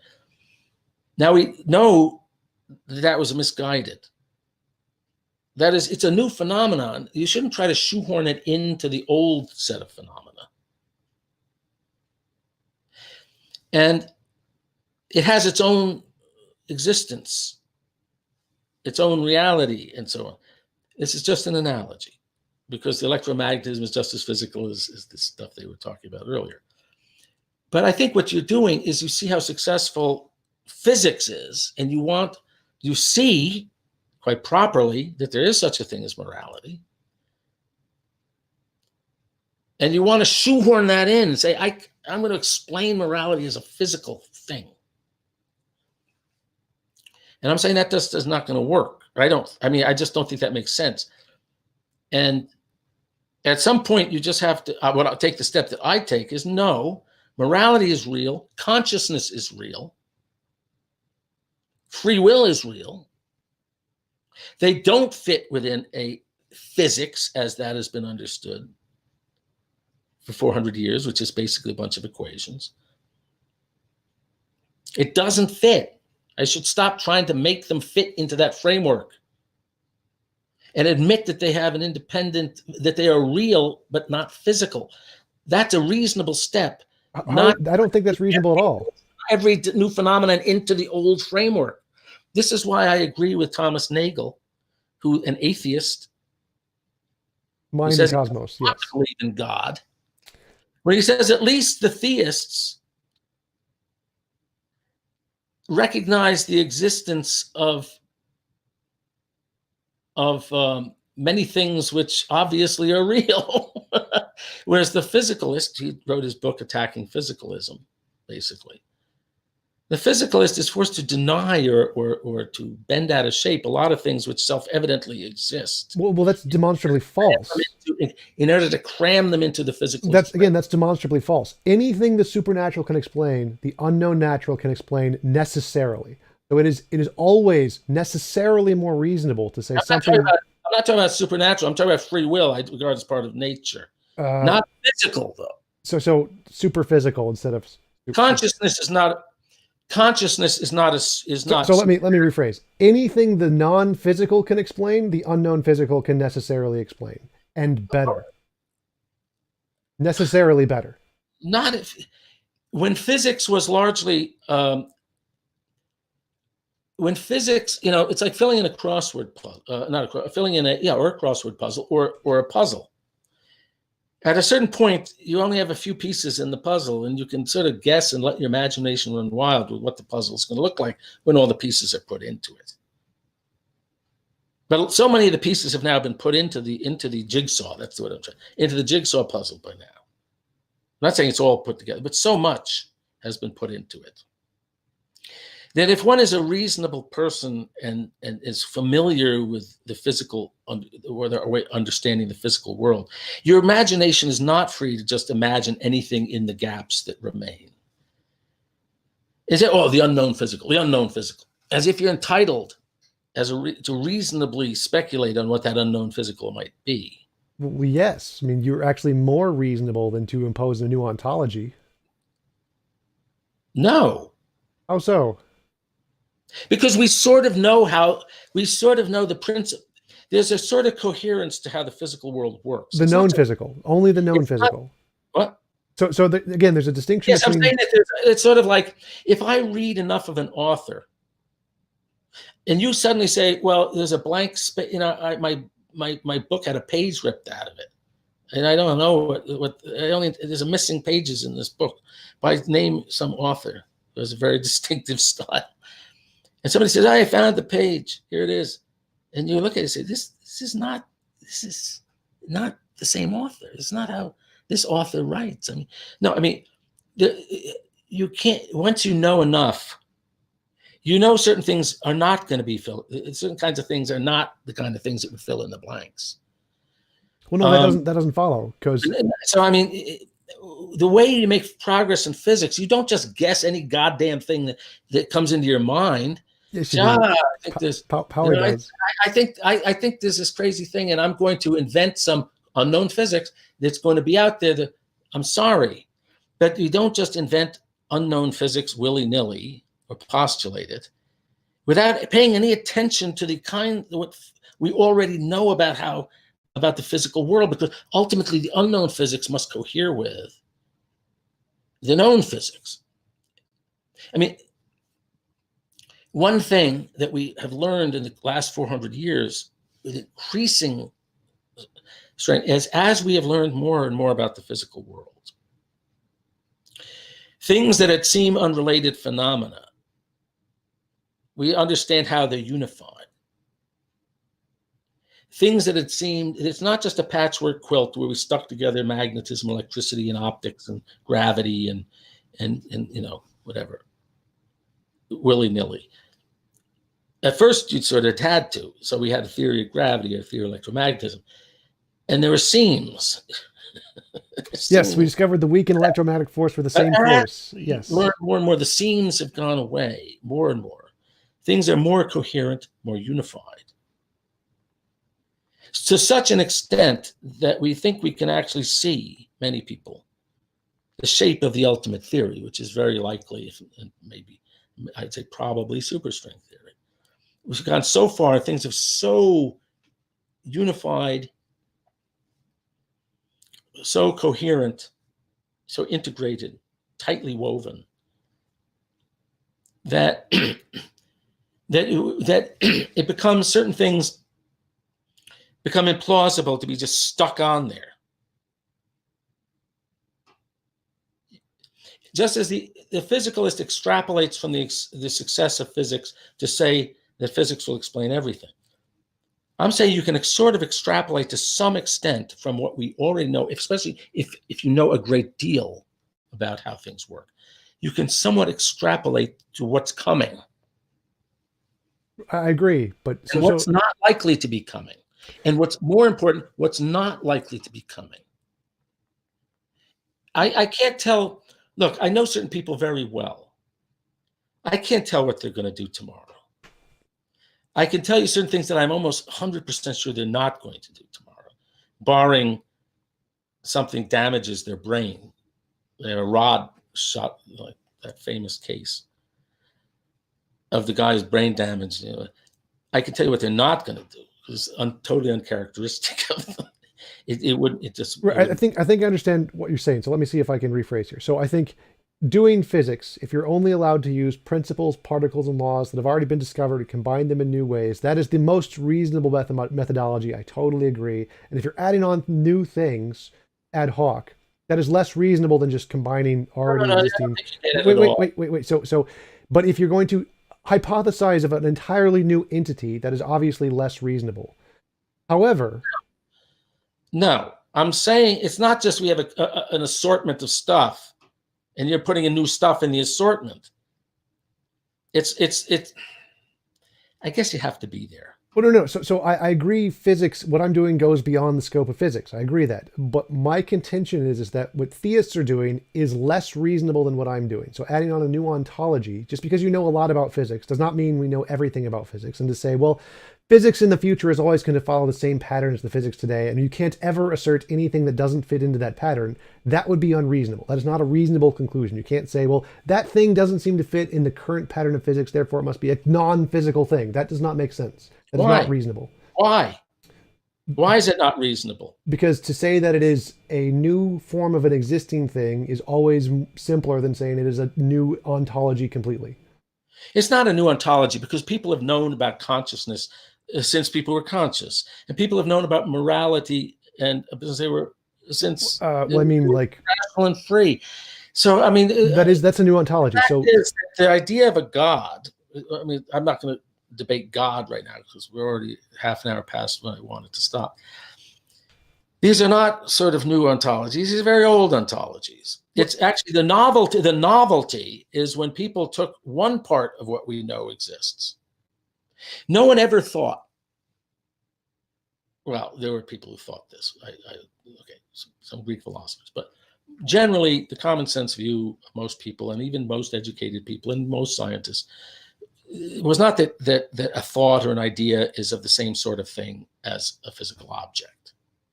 That's not the thing you would immediately think. It's not what most people have thought. People's ontology always has been somewhat dualistic, which is a dangerous word. Right. So I just want to clarify. What the novel idea was. I want to clarify for 1 second. That people suddenly got the ambition, not that they'd invent a new thing in their ontology, a new category, but that they would suck up all things into one category, which is physics. That's the implausible, novel, counterintuitive, and frankly, indefensible, I would say, move. Because aside from morality,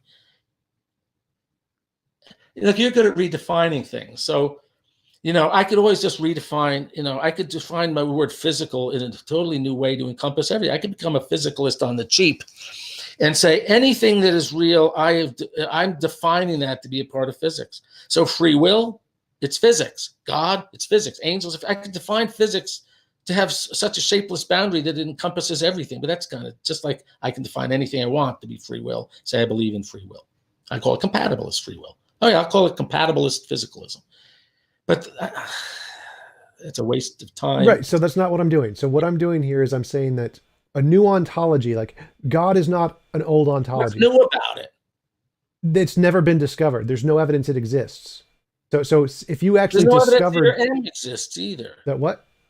your morality Right. out there. I never said there was. I never said there All was right. here. So here's the claim: is that So we I know. can invent my God, and you can invent your mysterious physical morality that's suffusing the interplanetary space or the Yes. ether or whatever. Okay. And if you make testable predictions, then that's evidence for your hypothesis. If they get confirmed. So I'm willing to grant that if you make testable predictions, that is evidence of the supernatural if you can get them right. Just like they're evidence for my You don't model if I have get them right. predictions. So all you have is predictions about people's attitudes and what they'll be at certain times and places given certain physical things. That in no way seems to me is evidence of your hypothesis. So again, my criterion is novel testable predictions. That's it. So you could predict whatever you want. If you predict that God will write letters in the sky, I'm happy to count that as evidence. I don't care what the predictions are, as long as they're successful predictions of the future. Okay. But I'm just saying, I don't see. Well, I think we probably got to the end of the road. I don't see that what you're talking about is morality. That is, it certainly doesn't correspond to my moral intuitions. What I mean by most people's fundamental moral intuition, aside from their intuitions about this or that particular thing, most people's fundamental moral intuition is that there are objectively right and wrong forms of behavior such that we are obligated to avoid the evil and to seek the good and try to do the good. Do the good and not do the evil, and that's an obligation. That is the most fundamental intuition shared, I think, by the most people throughout history who've had when it comes to morality. We can argue about whether marrying your first cousin is moral or not. You know, I think you'll find almost everyone agrees you shouldn't marry, shouldn't have sex with your mother or your biological sibling. You should marry your second cousin. You can argue about that. Very down at the bedrock of human moral intuition, mine anyway. I don't know what kind of moral intuitions you have. I can't read your mind or soul. I can only go about my intuitions, and I assume other people have analogous ones. To me, my fundamental moral intuition is that morality is about obligation. And even from a psychologist would tell you that, because a lot of the way we learn about morality when we're little is the disapproval of our parents. We don't it's a sense of obligation there. I ought to do, and to some extent fear of punishment or disapproval or the withholding of love or disappointing your parents and so on. And so actually, if you want to get to what is the root, there's evolutionary roots of morality is one thing, but even at the individual level, the roots of morality have to do with trying to conform ourselves to some larger structure. To begin with, it's the structure of your family. There's an order there, a moral order, with the parents being the moral authorities and so on. And you want to behave in a way that meets the expectations, allows you to fit in to the family, or to then a larger level to your tribe or the group that you belong to. You're born into a world where there is social order at the level of the family, at the tribe, or at larger scale. There's a social order. You want to have a place, an identity within that social order. You want to be accepted in it. You want to be functioning in it and have respect, self-respect, and the respect of others. And you want to conform to that for a lot of reasons. For one thing, when you're little, you depend on your parents for your very existence. And you depend on your society for existence. And then I think primitive people saw that there's an order to the universe too. There's not just an order and rules and patterns of behavior and so on, and a structure within the family and the tribe and the society, that the universe seems to have order and rules. There's a cosmic order, and we should try to live in accordance with that somehow. The Stoics had this idea that we should try to live in accord with nature. So the idea that the cosmic order, that just all the other orders involve will. There's the will of the parents, there's the will of society. So it's a natural extrapolation to say the cosmic order. Why is the cosmic order also is reflecting some will, some purpose? And I don't just want to do what's pleasing to my father. If you get to a certain age, you don't want to just do what's pleasing to the people around you or to society. You want to be in tune with, in harmony with, in accord with the deeper order of things.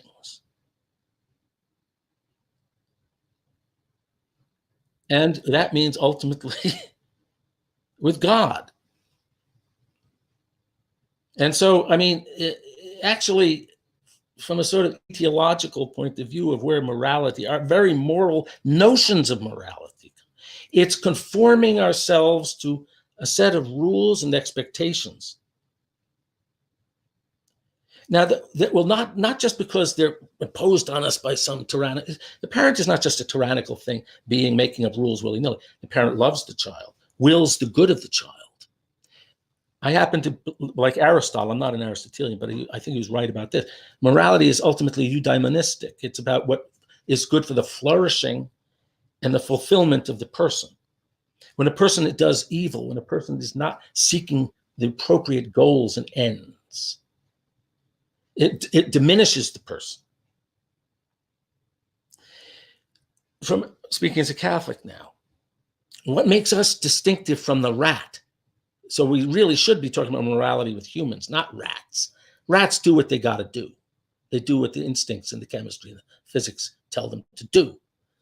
Humans have reason and free will. The traditional Christian Catholic view, going back to the early church, what makes a being spiritual is reason and free will. That's why we say God is spiritual. That's why we say we're spiritual. Reason and free will. Having reason and free will makes us open to certain realities that are above us. Unlike the rat, who is responding to the physics and the chemistry and can do no other, we are, fortunately, for one reason, for whatever reason, we are not tied completely by physics and chemistry and so on. We have a genuine freedom and it opens us to be able to respond to things that are above us: truth, goodness, and beauty. What does it mean to be something good? It means to fulfill. This is sort of to flourish, to be perfect as the kind of thing one is. To be a good human being means to be the way a human being ought to be the way to fulfill the nature of a human being. Just like a good washing machine is something that washes dishes. The washing machine has an evident purpose, which is to wash dishes. You can see it from its structure. If it doesn't wash dishes, it's not a good washing machine. So what you're asking, what's a good dog? I guess a good dog or a good camel does the things of camels that make it a good, perfects it as a camel, as the kind of thing it is. What makes us human, what's distinctive and integral to us, is our reason and freedom, which give us the capacity to know truth, goodness, and beauty, which a rat can't. To have those, as you say, intuitions, insights, I would rather call them. We can have insight into something, say, that is good, that is beautiful, that is true. That takes insight. It takes a mind. It's not just conscious, like a rat, but as a certain freedom and rationality. And then we want to live in accordance with these things, goodness and truth and beauty. And that helps us flourish. And get to tie things together. The parent is not just a dictator of rules for the child. The parent loves the child. The parent wants the child to be what the child ought to be, to flourish, to be good as a human being, to be what a human being should be, and lays down the rules to help the human being. And part of being a good human being is having having loving relationships with others. The child at first does things, well, because of the love of the parents, doesn't want to disappoint this loving, powerful figure. It's all tied together. But the point is, the social order is also good for the flourishing. If it's a healthy social order, it's good for the flourishing of the members of the community, and so on. And so, I think there's a deep intuition in people, if you want to call it that. We want to know not just what my tribe thinks is good, not just what my parents think is good. Eventually, you want to know what is really good. What is the greatest? I want to be in tune with reality. I want to be in harmony. I want to live my life in accordance with reality. Not with this person's conception of the good or the beautiful or the true, but the good, the beautiful, and the true. Yeah, I would agree with that. And that is God. God is not definitely just would agree with that. Thing thrown into the mix like a flying spaghetti monster. It is sort of it is extrapolating and saying that's what we're all seeking. We're seeking fulfillment, and we know that we obtain fulfillment by being in harmony with and loving with ultimately God.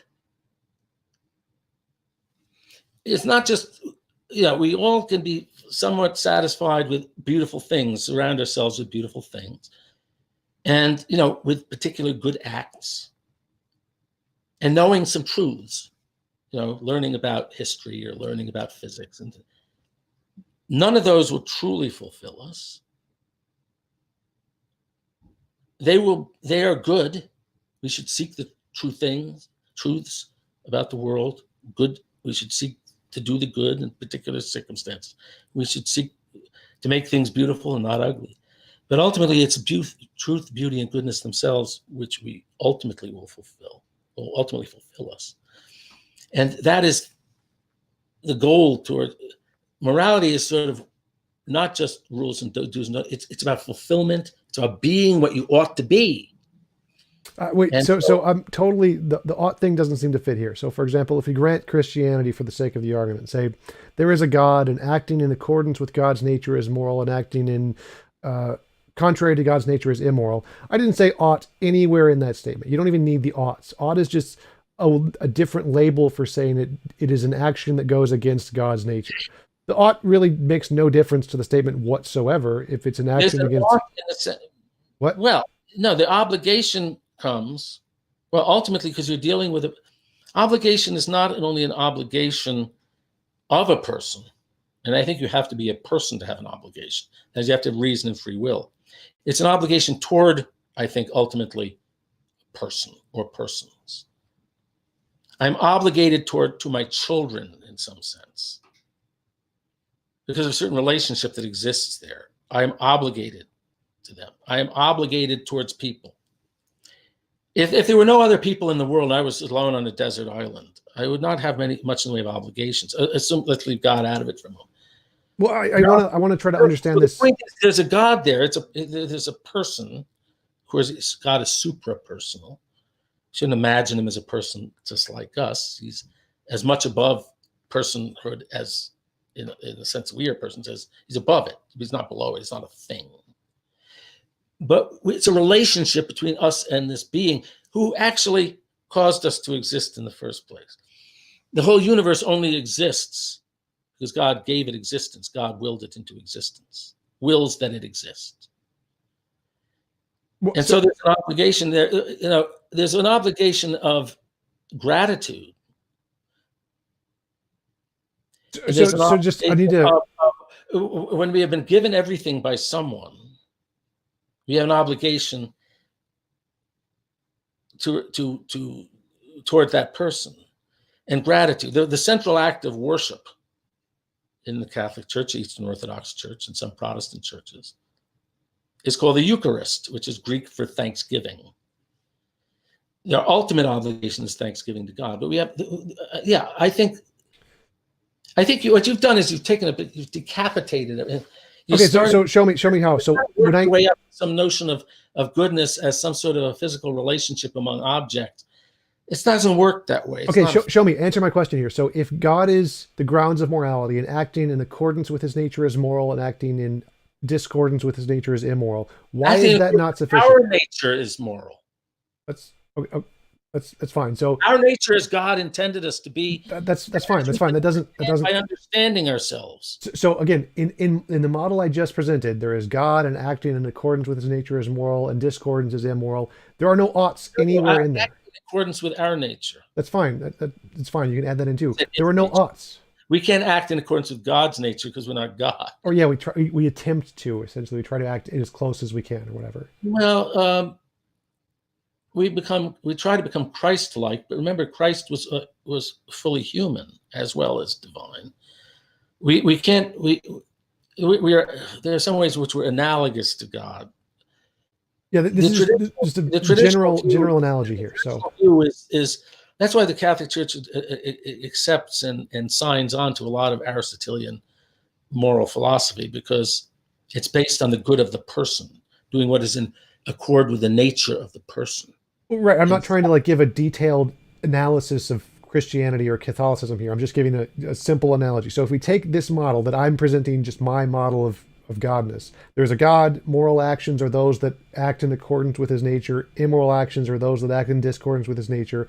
Oughts don't exist anywhere in there. You don't need oughts. If you do an action that's like God, it's moral. Doesn't matter if you ought to do it or you ought not to do it. That's not my model of God. I don't give a crap about your model of God. No. So this model seems perfectly sufficient to describe morality. You don't need the oughts. The oughts are irrelevant. They're just your projections onto the fact that you did an action that is in accordance with his nature or not. The oughts don't make any difference one way or the other. It doesn't seem like this is a hard concept to grasp. You don't need the oughts. That conception of God that maybe you don't have oughts. And I also think, well, that's kind of a lousy idea of morality.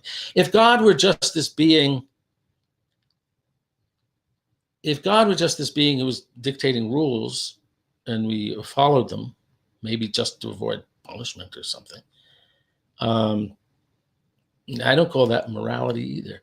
Any more than I was under orders, I mean, that's not morality. I was under orders. That's why I did. No. There is a good, and as you say, we have intuitions of it as good, not as predicting behavior. We have a notion, all of us, I think, that there is such a thing as objective goodness. As you say, we can see that something's better or worse. We can see that the person who's a sneak and a cheat and a liar and a philanderer and a whatever, we can see that's a shitty person. It's not a good person. It's not the way the person ought to be.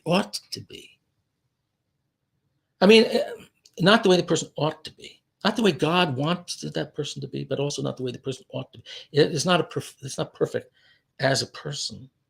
In that sentence, it seems. What are we intuiting? There is, I think, such a thing as goodness. It's out there, not in a physical location. It's out. It's something we can recognize. I'm using similar language, but I think I mean different things. And for the Catholic, God is goodness itself. That is, all goodness is a reflection of the divine goodness. That God creates the world, and the world is reflecting things about God. And everything that is good is some way dimly, like the moon reflects the sun's light. Right. So everything reflects the goodness of God, but God is goodness itself. So right. So let me grant that for a moment. Let's say that God is goodness itself. It seems like by oughts, all you mean is that you're doing actions that are more like God. It means the oughts are just, you could just get rid of the oughts and say, I'm doing actions more like God, regardless of what the oughts. I'm doing actions in conformity with goodness itself. Yeah. That's exactly the same way I'm using it. God as a flying spaghetti monster, and I don't want to. Goodness, I'm doing actions, and when they use God, then in the people's minds are going to make it lowercase g. Then it takes Zeus or Osiris or Ra or whatever, or the spaghetti monster, because they're going to sink back into this slough of misunderstanding. Well, all I'm doing here is comparing the oughts. I think there is a goodness. The goodness, because we are made in the image of God, especially in our rationality and freedom. To the extent that we are perfected by by being good, we are perfected in our natures. We do come in some way to resemble God in some way. We are brought closer to God. Sort of ontologically speaking, in our very nature becomes closer to God. But we also become closer to God in the sense of communion with, interpersonal, a closer relationship to God.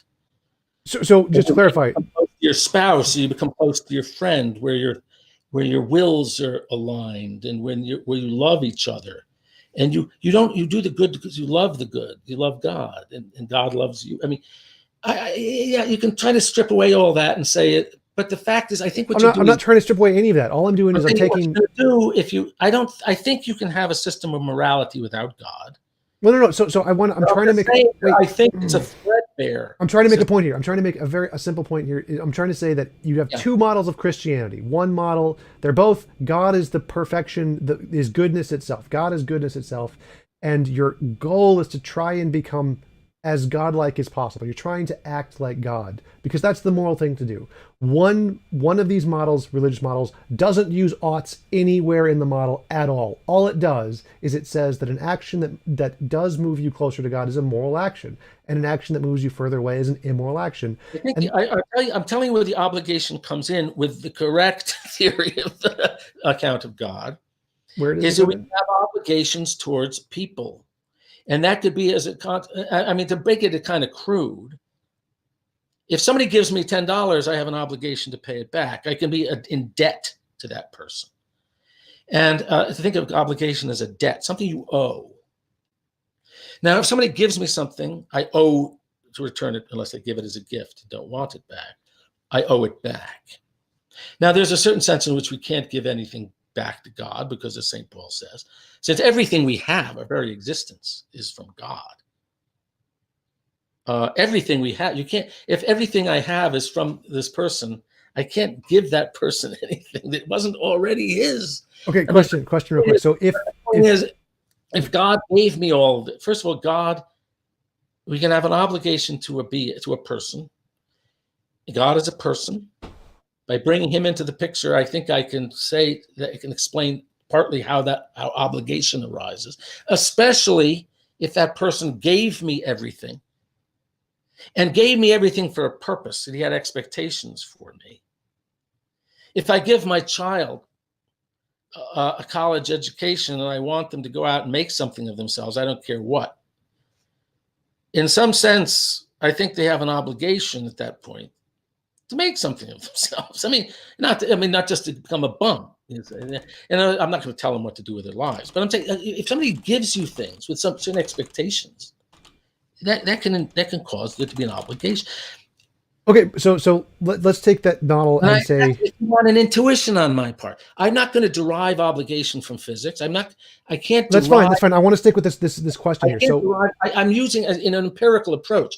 I look at where obligation arises in real life. Okay, I understood what you said, Barr. When I go back to this model here, we say we have two different models of a religious view of morality. One, which is the one you presented with the oughts, and this other one, which has no oughts in it, just says the God created you. You owe him nothing. He doesn't expect anything of you. You don't have a purpose. But it's still wait. That's your group. Yes, this is mine. So I'm contrasting two different models of God-based religion or morality. So in this model that I'm presenting, you don't owe him anything. He didn't create you for a purpose, but there is still morality because you can still act in accordance with his nature or act in discordance with his nature. So you don't need the oughts. There's no obligation there. You don't owe him anything, but there's still morality. It's not a question of what you need. You see, you are starting in a sense at the right place, I believe. That is with certain fundamental intuitions. So I think you do start with certain things you know kind of firsthand, and then you build your theories around that. That's how physical sciences work. People looked around, they see that there are sort of patterns in things. The sun rises and sets. There's seasons and water puts out fire, and there's all these patterns. The way plants, if you water the plants and give them sunlight, they grow or they die. There's all the patterns and regularities. As people investigate, they find out that these patterns and regularities are due to deeper patterns, and it's ultimately deeper, and that there are laws, and you find out the laws are mathematical, and blah, blah, blah. And eventually, but you start with the things you directly more or less know. I think we start with the intuition that there's right and wrong. And then you try to build a theory. I'm with you that far. Try to build a coherent theory that makes sense of that. I'm with you on that. I think that part of that fundamental intuition, why even bother thinking about morality at all? Why even bother? Because you have an intuition that there's a good and there's a bad, there's a better and a worse, and you want to make sense of all that. Okay. I think part of that, my intuition, along with it, there's a good and a bad and a better or worse, is that there's obligation. That's part of the intuition. Right, and I want to explore that more. I don't want to try to explain that. How do I know there is? Because I sense there's an obligation. Now, you can psychologize it and say, I only think that because it all goes back to wanting to obey. Well, I want to take a different approach. I want to take that intuition. What I'm saying is that when I try to make sense of that, I do it in an empirical way. Where does obligation arise? I don't feel obliged to my computer. I don't feel obliged to my dog, except I want to be nice to my dog out of kindness. But I feel obliged to people. I feel obliged, certain obligations like gratitude, certain obligations like returning what's been given to us, and so on. And so I can make sense. It helps me theoretically. It's not why I believe in God. I have many reasons for believing in God. But my hypothesis of God and what God is helps me to give meaning to obligation in those ways. And so I think it makes sense of things. The same way your crazy theory, your theory about these physical relationships among physical entities adding up to morality helps you to make sense of your moral intuitions. Right. So what I want to do is I want to take everything you think is entailed in obligation, take an alternative God hypothesis, remove all of those things, so there's no obligation at all, and say, well, can there still be... the intuition I started with. What? It's not explaining my intuition, it's abandoning it. Right. So that's not what I'm saying. So what I'm saying, if I'm taking all of those ought things and removing them, and it still looks like there's a moral thing there, like it would still be wrong to kill people for fun in this universe, even if none of those oughts were in there, then it seems like morality can exist just fine without oughts. And it seems like in the model I've just presented, you said it could. Like there's this God, and acting in accordance with his nature is moral, acting in discordance is immoral. It doesn't matter if he created you for a purpose. It doesn't matter. He gave you everything. He expects nothing of you. There's still a moral and immoral in that universe. I think you can preserve a lot. So as I said, I think our immoral intuitions have several components to them. I think you can preserve a lot of what one calls morality without, first of all, a creator God who is all good and who is goodness itself. Yes, get rid of the Judeo-Christian theistic conception of God. You can preserve a lot of moral. You can account for and explain and make sense of a lot of your moral intuitions. And I think Aristotle did that pretty well, as far as I understand his thinking. Most people say he didn't have a creator God, for example, who cared about us at all. And yet he had a system of morality which has a tremendous amount of truth in it, I think, and is based on what perfects the human being and so on and so forth.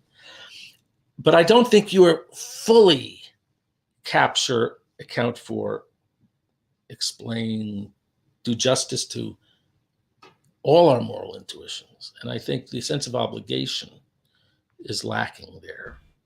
And that's not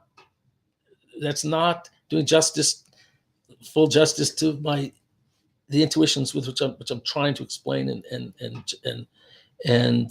make sense of. In the same way, I think free will is essentially part of it. I think most people, ordinary people, even people who are not Christian or believers, even people in other cultures, if you tell them that in fact, there are sociological studies showing that when you tell people that they're not free, or you expose them to certain anti-free will propaganda, and then observe their behavior, they're less moral. I mean, they've done these studies. I know of them. It is part of our moral intuition, not only that we have obligation, but that we actually have a power of choice. And that the reason that we're asking in the first place, what should I do, is because you think it's up to you. And also that you have a sense of an enduring self, which again is something very hard to justify in physicalist terms. In fact, some evolutionary biologists say, Francis Crick, not an evolutionary biologist, but our sense of a self is an illusion. We're just we're just a bunch of flitting psychological moments, which there's no I here underlying all that. But we'd had a sense that we do have a self, and that not only that, my future self is answerable to my present self, that I could make a promise, for example. And if I make a promise now, I bind my future self in such a way, or if I do something wrong, that I am guilty and I remain guilty in the future, and I have an obligation that's created by that, for example, to try to undo whatever harm I did. If I harmed someone, they have an obligation to try to make good, make amends, and so on. So, I mean, I think these things, we have free will, that we have a true and actual self, which is in some sense the same person through time, and that we have obligations. All of these, I think, are part of our moral intuition. And we could try to sort of, I think, mutilate that and just try to keep some sense that some things are better or worse. I think you end up with something just sort of like aesthetics, a taste. But or you can get a more robust morality like Aristotle and say that this perfects us and so on. I think my own view is you can get a lot of morality without God, but I do think that if you sort of follow our moral intuitions to the uttermost end, I think you are drawn closer and closer to a theistic position. I would agree with that, but I would say that there are some intuitions we have that are correct and some intuitions we have that are incorrect. I think you would agree many people have incorrect moral intuitions all the time. And we need to filter out the incorrect moral intuitions. And the way I think we can do that is we can contrast theories and say, well, let's say if we remove that intuition, is there still a moral thing there? Okay, I think you have to be very careful in filtering out. Okay. There are certain things that you sort of, I think all of us have certain acts, call them faith if you want. I don't like that. There are certain things that we dare not reject as illusory. So, belief in the power of reason, for example. I'm not, maybe someday I'll come to the conclusion that reason is an illusion or something, but God help me if I do. I mean, I'm sticking with that, and the idea that there's an objective reality, there are certain things that are not provable. The idea that there's such a thing as cause and effect and so on and so forth. There are certain very basic things. Now, I think 20th century physics has accustomed a lot of people with the idea that all our assumptions are up for revision, because science has discovered so many counterintuitive things, shocking things that seemed obvious to us, like there's such a thing as two events being simultaneous. And we now know in some absolute sense, we now know that's not true. And quantum mechanics has upset many of our intuitions about how things must be. And so they think any intuition we have, we should be ready to chuck it because some revolutionary new insight will come along. I think it's a dangerous illusion. There are certain fundamental intuitions we should have. Now, and if we lose them, we stop being rational beings. We stop being rational people, and we stop being good people. Now and I'm not talking about specific judgments about whether this or that is bad. As I said, when it comes to concrete judgments of specific things, who might you have sex with? Who might you marry? I think there's a hard core there of things that are absolutely obviously right and wrong. There are certain things that might be a question of social conditioning and cultural norms and so on. I think now, I gave the example, certain kinds of incest I think are absolute. Parent-child incest, for example. whether it's incest to marry your first cousin, it varies from culture to culture, and that's social norms and so on. And people can disagree. Reasonable people can, in specific situations, say, I think that's dishonest. And I don't think that is dishonest. And there's a lot of debate among Catholics about that. For example, St. Thomas Aquinas and St. Augustine were very absolutist about lying. They thought all false statements were sinful. And there are many Catholics today who would defend that. And that's sort of the dominant view. So is an undercover agent pretending to be a criminal who's infiltrating the mafia? He's undercover cop. Is he committing a sin by pretending to be what he isn't and making false statements like I am not an undercover cop? Or the person who asks, like, if the Nazi comes to the door, are there Jews in the basement? But I think, now that you could, but the point is there can be debates. And I know very smart, very reasonable, very whatever people who disagree about what you should do in certain cases. And that's fine. There are people who disagree about what the solution to some equation is. Some of these things are not easy to figure out.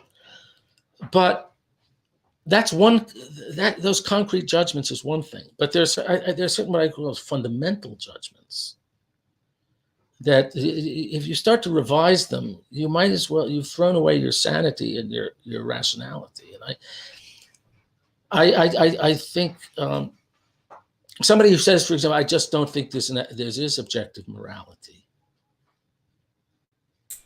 That's a step I do not think we want to take, nor do I want to say, well, someday we're going to discover that by some great revolution in physics. We'll discover that rationality is the reason. Actually, there was a headline that physics has discovered.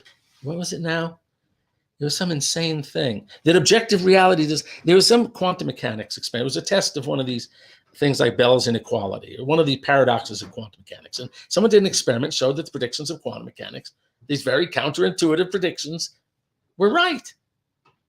And there was a headline, I think it was a science publication, physicists show that objective reality does not exist. Okay, look, that's that kind of thing. You don't want to go there, okay? And so, yes, revise your judgments about this or that particular act, whether it's moral or not. To say there's no such thing as objective morality, or to say there's no such thing as objective reality, or to say that I don't have free will, and all these things. I regard those as what I would call natural dogmas, not revealed. They're things we know somehow. We know. I don't have to be told that free will exists. I have free will. One of my favorite quotes is from Dr. Samuel Johnson, the great literary figure of the 18th century. And he was, Samuel Johnson and his biographer, Boswell, James Boswell. And Boswell was a Calvinist. And so on theological grounds, he didn't believe in free will. Some Calvinists don't believe that there's free will. And so he was pestering Johnson, trying to give him philosophical arguments that free will didn't exist. It couldn't exist. It was impossible. And finally, Johnson said in exasperation, he said, "Sir, if you were to give me arguments that I could not refute, that I do not see, am I to believe that I do not see?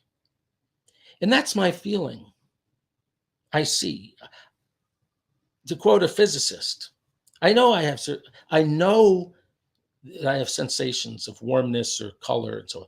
Those are not theories. Those are directly known facts of my subjective experience. I know them. As an atheist, or at least not a religious person, famous cosmologist Andre Linde said someplace, my sweet, my green, when he used other sensations, quality, my sweet, my green, my whatever, warm and cold, those are facts. Everything else is a theory. I know I have a consciousness. I don't need to prove that from neuroscience. I have it. I experience it. I experience that I'm conscious. I know that there's a reality called consciousness. I know that I'm having certain sensations. I think I also know that I'm free because I experience the power of choice. I experience that I have the power to do this or that. I think I also know that I have obligations. I think I also know that I that there's an objective right and wrong. Those are my fundamental data. And if any theory I come up with, based on some long and tenuous chain of reasoning and experimentation and so on and so forth, leads me to throughout those, I'm not being a rational person. Any more than the scientists can't start with the experimental data and then come up with a theory that tells him that he's not actually observing what he's observing. It's like the cartoon I once saw where there's a group of explorers of some ethnicity that was being mocked. I don't remember who maybe it wasn't, but there are a bunch of mountaineers and they're at the top of a mountain and they're lost. And one of them is studying a map. And he says, I know where we are. I know where we are. And they said, where? He said, see that mountain over there? We're on top of it. So, I mean, when your reasoning leads you to deny the very premises on which you are starting and acting and inquiring in the first place, then you've made a false step. Sure, I would agree with that. I definitely agree that there are fundamental axioms that we can't reject, but I don't think oughtness is one of them. Like I don't share that one. And I would ask, like, can you identify a problem in the model I presented where there's these two God hypotheses? One just doesn't include any oughts. Like, where is the contradiction there? How is there not a moral fact there? Because it seems like there is just fine. I don't see contradicting my intuition that if you were to come up with a theory that explained a whole lot of stuff, but it implied that there's no such thing as consciousness. Not saying that consciousness is an emergent property of matter, but there was no such thing as consciousness. I said, sorry, you just led yourself into an absurdity. I know I'm conscious, and you're not going to talk me out of it. I know I see, and Boswell is not going to talk me out of believing that I see. I know I have free will, and you're not going to talk me out of thinking I have free will. Your theory may explain all the things you want to explain. They do not have room for some of the things that I believe are real. And this is what Nagel was saying. Nagel was essentially saying, I can't remember the quote, but it was very good. He was essentially saying, I'm not a theist, but between theism and material, he's not a theist at all. He dislikes theism. He doesn't want to be a theist.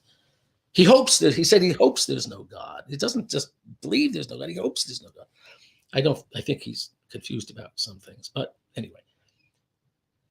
But he says if he had to choose, not choose, but he said if comparing physicalism, which is what he's talking about, and say traditional religion, theistic religion, he said at least the ontology, it's not his words, of the traditional religious people is big enough to incorporate a lot of the things that we know are real. Whereas the physicalism, he says, doesn't. And so your whole setup may account for and have a place for all the things you think are real and all the things that you believe in and want to explain. I have a larger ontology, not because the Catholic Church told me to have it. I have a larger ontology because the bedrock intuitions, if you want to call them that, I call them insights, that I start with require a bigger ontology than physicalism gives me. And it requires that I have an ought. It's not that you don't need to have an ought because you don't think that means anything. Or you think you can explain it in terms of something that isn't an ought. Or you can do without it. You can't do without it. You live your life, you think your thoughts. Do without an ought. That's your privilege. I cannot do without an ought because I know there is an ought. Okay, but is that the only reason? Is that the only justification you can have for the problem in the model I presented? Like, because if I can say two God hypotheses, responds to reality as I experience it. Is that? As I experience it. That's the only reason. That's the only problem you see with the model. And other than that, morality is because you start with intuitions. You believe in morality because you have an intuition, as you call it, that there's a right and a wrong, and you want to make sense of that. Okay, is that the only reason? Yes, that's what you told me is the reason. You didn't derive it from your physicalism. You say you didn't derive the belief in morality from physicalism.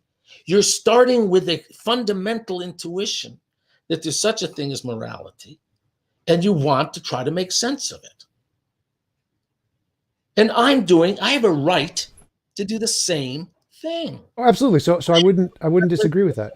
It's just as valid, as far as I'm concerned, as yours. Well, sure, but there's I as much feel obligation and oughtness as I feel good, better and worse. They're equally real to me.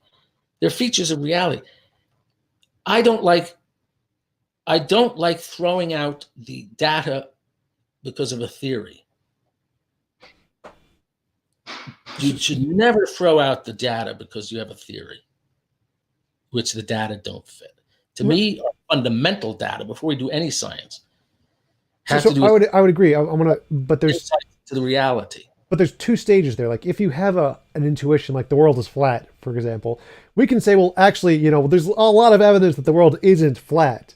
So there's in addition. That's not the kind of fundamental intuition I'm talking. Right. So what I'm saying here is that in addition to their senses the flatness of the world, quite the contrary. No, that's not the point. Not the point I'm trying to get at here. So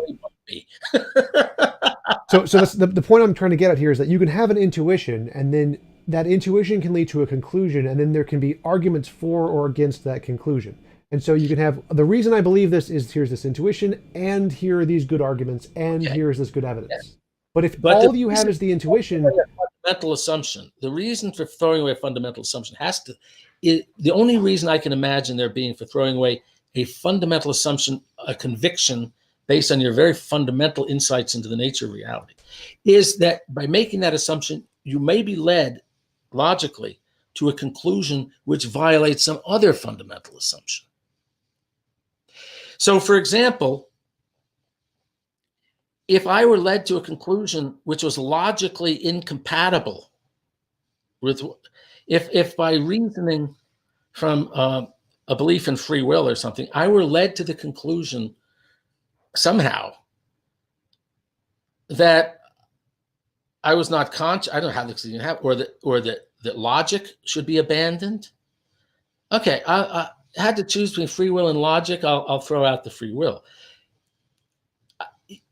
You always, there's the joke, don't believe an experiment unless it's confirmed by, what is it? Don't believe any experiment until it's justified by a good theory or something like that. It's a very delicate thing. What do you throw out and what do you keep? Sometimes you have a very hardcore conviction about something and you're led to some conclusion, and the conclusion seems absurd. But so does throwing out your assumption seem absurd. So which one do you throw out? There's no hard and fast rule about that. Right. So I'm not talking specifically about. You say the experiment is wrong, and I'll just stake. I'm just going to say that's got to be wrong. Or sometimes you say my reasoning must have been wrong. Or sometimes you say, no, my fundamental assumption, starting assumption was wrong. And there's no hard and fast rule. But I'm saying that if you're going to make me say I don't believe in reason, or that I believe that the world doesn't make sense, that there's fundamentally irrational things about the world, or that there's no such thing as cause and effect, or, there's a whole lot of things. Reason is one of them, by the way. Reason is very fundamental, and it's to a Catholic because we worship reason, actually. Because, God, logos, which is a word, in the beginning of the Gospel of John, in the beginning there was the Word was with God, the Word was God. By him all things were made. Now the word, it's always translated in English and other languages as word. It comes from the Greek logos. That's the original logos. Logos means equally word or reason. And for all of Christian history, the theologians have said it means both in that context. The word of God there means reason of God. In the beginning was reason. And reason with capital R. And reason was with God, and reason was God. And by him, by reason, God's reason, all things were made. So I worship reason. I believe in reason. I don't worship human reason. I worship reason. It's a fundamental value. It's a fundamental thing. I will never reject that. And there's certain things I will never reject. I don't care. You may come up with a theory that says it's all right. Somebody may come up with a theory that very clever theory based on evolutionary psychology or something else, that it's okay to take some old lady in a wheelchair and push her down a flight of stairs. I'm sorry. I might revise my moral judgments about certain things. I have. If I get to that point, I say, I screwed up. I went off the track somewhere. You can't, not all of our judgments and intuitions are open to revision. If you say that, I think that way lies madness. Right. I agree. So that's not what I'm saying here. I'm saying that I'm not trying to convince you of this. That's not the point of the argument. I'm saying that there are different tiers of justification. You can say one tier of justification is your fundamental intuitions. Okay, so if you have these fundamental intuitions, that is one justification for that belief. And then there are also external arguments that are not related to the fundamental intuition. Hopefully there's other confirming lines of evidence. And that's what I'm asking about. So if I'm taking my question about the two hypothetical God situations, with the one without the oughts, your only rejection of that seems to be based off of the fundamental intuition. You don't have any arguments against that or any evidence against that. The model that I presented seems to kind of work. The key points that God is the creator.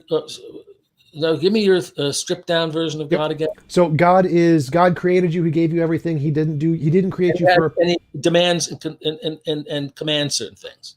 He has a nature. He has a nature, and acting in accordance with his nature is moral, and acting in discordance with his nature is immoral. But he doesn't like. You don't have any obligation to him. He gave you everything. He doesn't ask anything in return.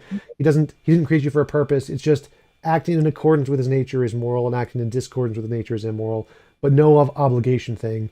And your only objection to that is not the objection. There's a whole lot of things. I mean, there's a whole lot of. So you see, the traditional conception of God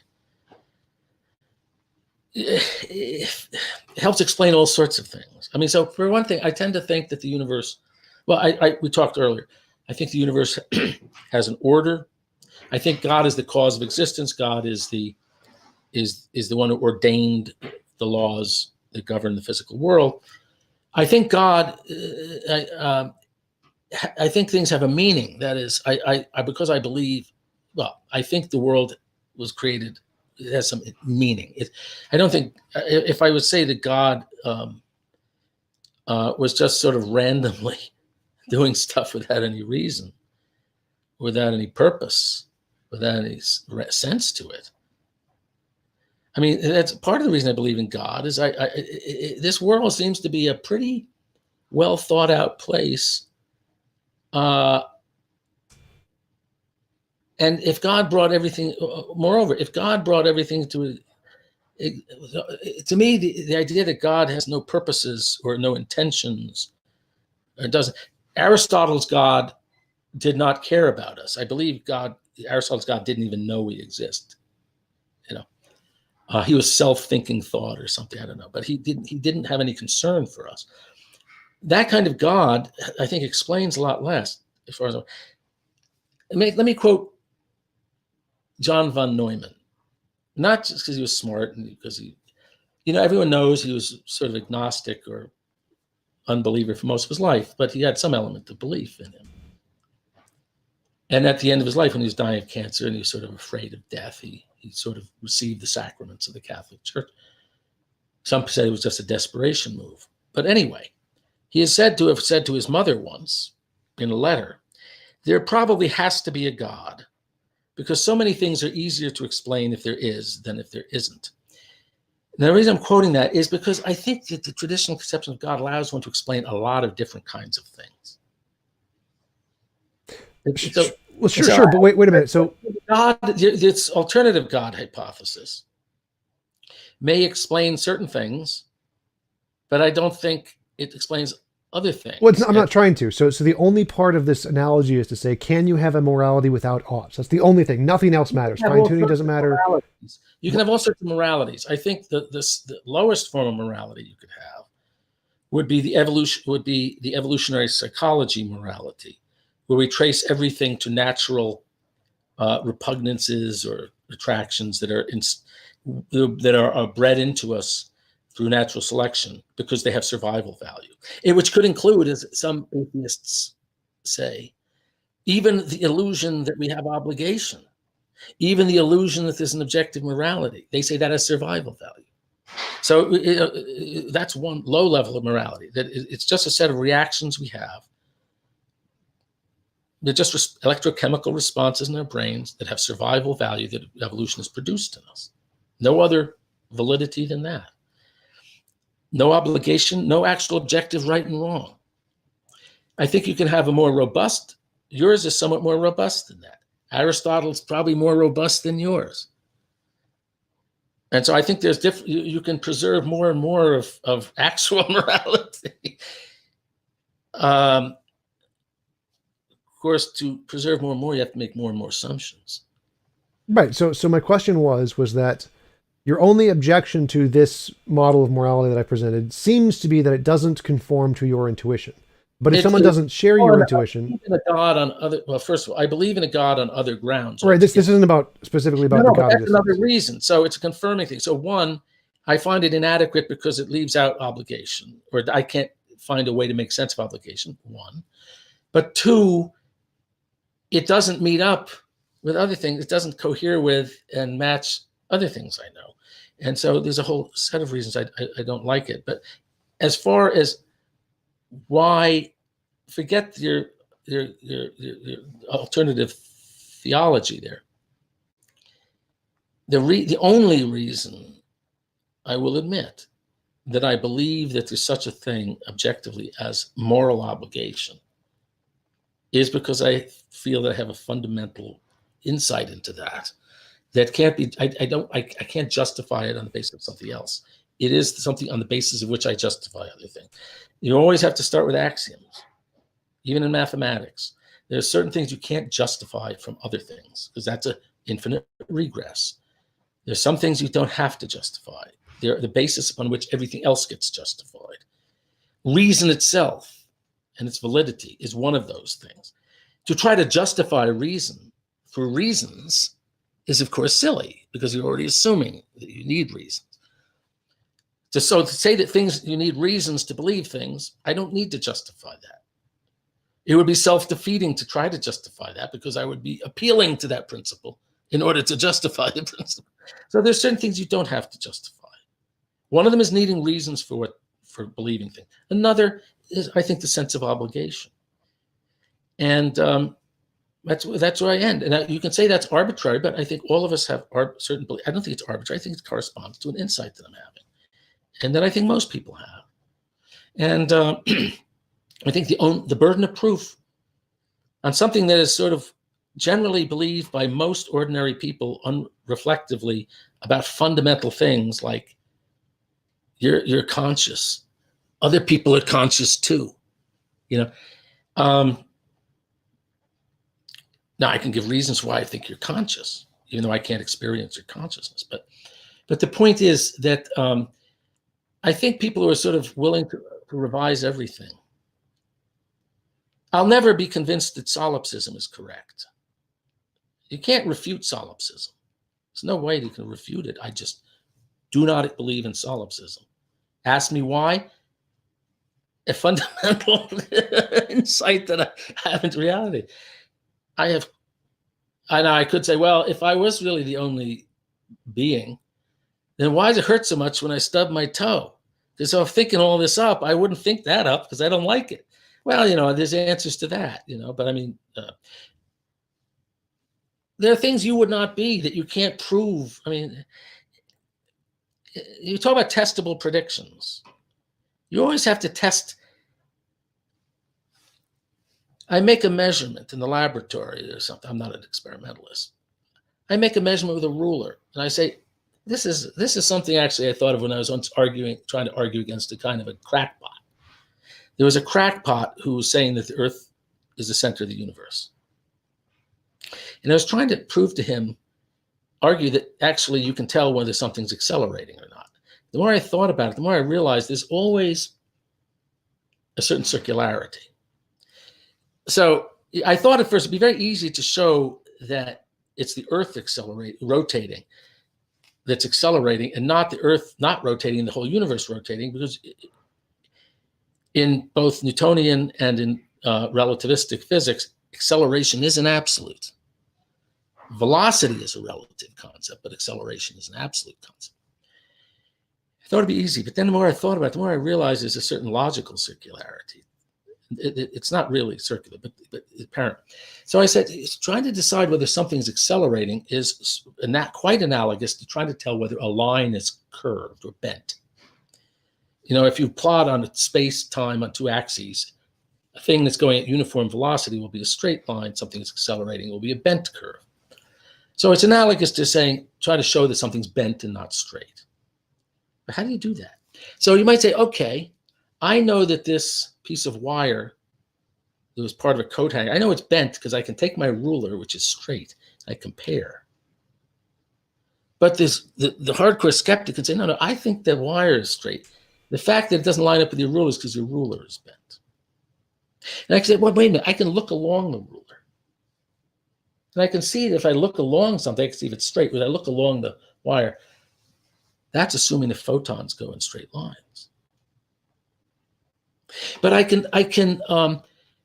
see that if I take this ruler, it can slide along itself, whereas your wire sort of can't. If I took another wire the same shape, that's assuming that when I'm sliding the ruler, that it's maintaining the shape that it had before. There's always an assumption. All your tests are assuming things. Now, in the final analysis, I won't go into how you really justify that things are accelerating or things are bent or not bent, because you can, but it's subtle. And what it ultimately boils down to is you have a whole set of postulates and assumptions and so forth, a very complicated set of assumptions about how matter works, how photons work. And when you make those assumptions, lots of things fall into place and make sense. So, for example, it would be completely possible to have completely different definitions of distance than the one nature uses. I could have different definitions of time intervals and spatial intervals and so on. And actually, that's in the mathematical jargon, it'll be assuming a different metric tensor for space-time. There's an infinite number of possible mathematical definitions of distance. And it could be that by one definition of distance, this arm, my left arm is 10 times longer than my right. Which is the right mathematical definition of distance? Well, in the final analysis, you make various definitions of distance and time and make some assumptions, postulates. And on the basis of those, the laws of physics all look very simple and can explain many things. So it's ultimately one definition fits into a larger scheme of assumptions. There's a whole package of assumptions. And that package of assumptions just has tremendous explanatory power and makes a lot of things make sense. And so, yes, my crackpot friend who wants to think his wire is straight and the ruler is bent and everything else in the world that's supposed to be straight is actually bent. You can't prove it logically by mathematical, by demonstrative, by deductive reasoning. He's wrong. It's just that his whole framework is going to make the universe look like an awful damn mess. Whereas my framework will allow me to have beautiful, simple, relatively simple laws that explain a whole lot of stuff. And that's the way it is in everything. I mean, you don't have to justify your assumptions one at a time. This is the famous Duhem-Quine thesis, which I'm sure you're aware of. You don't, in science or anything else, you don't have to justify each assumption individually. The web of beliefs? It's a whole web. And that's what I'm saying about religion too. It all fits together in a coherent way, in my opinion. But there are certain fundamental things you have to start with, and anybody has to start with. I mean, we can't doubt our senses. Our senses can play tricks on us from time to time, but we're not entitled to completely disregard our senses. We're not entitled to say, whenever my theory disagrees with what I'm actually seeing, that I can just say, my senses are not reliable. I don't believe what I'm seeing. I'm feeling pain, but I'm not really feeling pain. I see a bright red light, but I'm not actually. You can say that bright red light is caused by an electrode in my brain and not by wavelengths of electromagnetic radiation impinging on my eyes of a certain wavelength. That's fine. But I can't doubt that I'm having the experience. I can doubt what's causing it. I can't doubt the experience itself. And that's the thing. You're not. You have to respect certain fundamental things, and if you and that's why I started by saying that modern physics has trained people in this idea that we can just chuck any assumption as naive, because many naive assumptions people have made in the past, intuition turned out to be wrong. But you don't want to take that too far. And how far can you take? Well, it takes a certain amount of judgment and wisdom. And well, like what you just said, you said you can't doubt you're having the experience, but you can doubt what's causing the experience. Correct. And so that's what I'm doing with oughts. I'm not doubting that you have the experience of oughts, but I'm saying that the ought feeling you have is just a subjective illusion. I can understand that, and there's nothing logically wrong with that. Now, I could also say that when I hear valid argumentation, someone gives me a mathematical proof for a line of argument about something. And I can say that all sounds like valids. Every step follows in by valid reasoning from and then I have this feeling that it's valid. But maybe that feeling is an illusion. How do I know that that feeling is not misleading? Ultimately, I hear something that doesn't make sense. And I say, that reasoning doesn't make sense. That makes perfect sense, you know? Your mathematical proof, every step I could see how it makes sense. That could be an illusion too. Right. So we'd have to have some way to like figure out which ones are the illusions and which ones aren't the illusions. Exactly. But you know, that's where I don't think there's an algorithm that does that. I think there is. No, because there's not. No, I don't think there is. But not for recognizing the validity of an argument, for example. I mean, there are sure. So, for example, but I think there is for oughts. I think that's the one I think there is for. No, I'm just saying. When you ask me what of my beliefs am I willing to revise? What am I not willing to revise? I mean, what could I not revise without, I think, being fundamentally a not rational person? I cannot deny things that I know. That would be irrational. I believe I know that there's an ought. I believe I know that I have free will. So there are certain things I'm willing to revise, certain things I'm not willing to revise. And some things that I probably in the past thought I wasn't willing to revise, I may later have revised. So, you know, it's sort of like dreaming and being awake. When you're asleep, you're sometimes convinced you're awake. In fact, in many dreams, I've asked myself, am I dreaming? And I said, no, I can't be dreaming. I don't know if you've ever had that experience. I'm absolutely convinced I'm awake. Now, that was an illusion. Now that I am awake, I'm also very convinced I'm awake. So how could that be an illusion too? Now it sounds like maybe it sounds stupid. I think when you are awake and you're convinced you're awake, you know that it's not an illusion. You know it's not an illusion. When you're asleep and you think you're awake, and you even argue in your dream with people arguing that you're awake, and you're convinced in your dream, that's an illusion. No matter how strongly in your dream you believe it, it's actually an illusion. It's an illusion of knowing. I think when you really know, however you really know, I mean, so, you know, the fact that I'm sometimes when I'm dreaming under the illusion that I'm awake is not a good grounds for when I'm actually awake thinking that I'm not awake.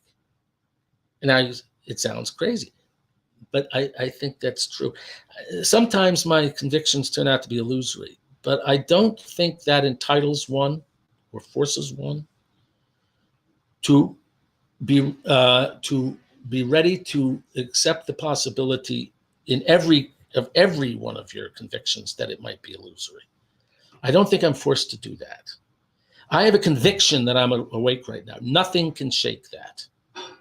Even knowing that I've had illusions about that when I was sleeping, nothing can shake that. You remember in the great movie Arnold Schwarzenegger Goes to Mars. Total Recall. Total Recall.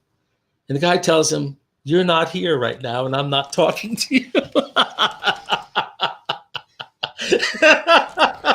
Remember, I think there was a anyway. So But like you said earlier, I think you said there you shouldn't doubt things that most people take for granted unless it has I a think you defeater. take the burden if you're going. No, I think if you're going to doubt the things that are very widespread across cultures and so on, I think they are fundamental intuitions about reality. I think those should be accorded a great weight, I have the burden of proof, right? a very great weight. Yeah, and that's where my model steps in. I think I do have good arguments to show you don't need oughts because I can like my alternate God hypothesis seems to have a morality just fine without an ought. I understand, But and I understand, and when Michael Ruse, whoever it was I'm quoting, said, when Francis Crick, you're a smart guy. Francis Crick is probably even smarter. He might be smarter than all of us. But Francis Crick says, your sense of identity, your sense of worth and free will, and he said your very sense of personal identity is an illusion created by a set of organic molecules and so on. Or smart guy, I'm sure he thinks his account of reality is satisfactory. It explains everything that he wants to explain or thinks needs to be explained. Fine. I can't go with him in that. I can't go down that road with him. To quote Richard Feynman, if you posit a theory, it doesn't matter how beautiful it is, doesn't matter how smart you are, it doesn't matter how good it is. If it doesn't conform to experiment, it's wrong. Well, I like the expression that science is all about beautiful theories coming into contact with ugly facts. I think that's a good place to close out. It was okay, I'm sorry, we went on far too, but you're so fun to talk to. Absolutely. It was great talking with you. Yeah. I'm gonna get some lunch. It was great talking with you, and good luck with your Catholic scientist thing. I'm not trying to refute your theory of morality. I'm just saying I cannot share it for reasons stated above. Perfectly fair. I think because I'm not trying to convince people when I have conversations. It's more just thinking about the ideas and talking through them. I think is what's fun, not about convincing people. Like all the particular things you're talking about, I think it's important, and I think you would agree as a philosopher type person, that aside from the particular conclusions people come to, I think a lot of people have very naive ideas about how we know things, and they think that it's very straightforward. They have very naive epistemologies, and they think that science knows things, so they go out and directly see them, or that we can deduce everything, and so on. And when we actually start to look carefully how we know even obvious things, that's where the example I learned a lot actually from trying to convince this crackpot that the Earth is rotating by thinking was it Rick Delano? No, it's not. But I use an example of, and I started thinking about bent wires and how you.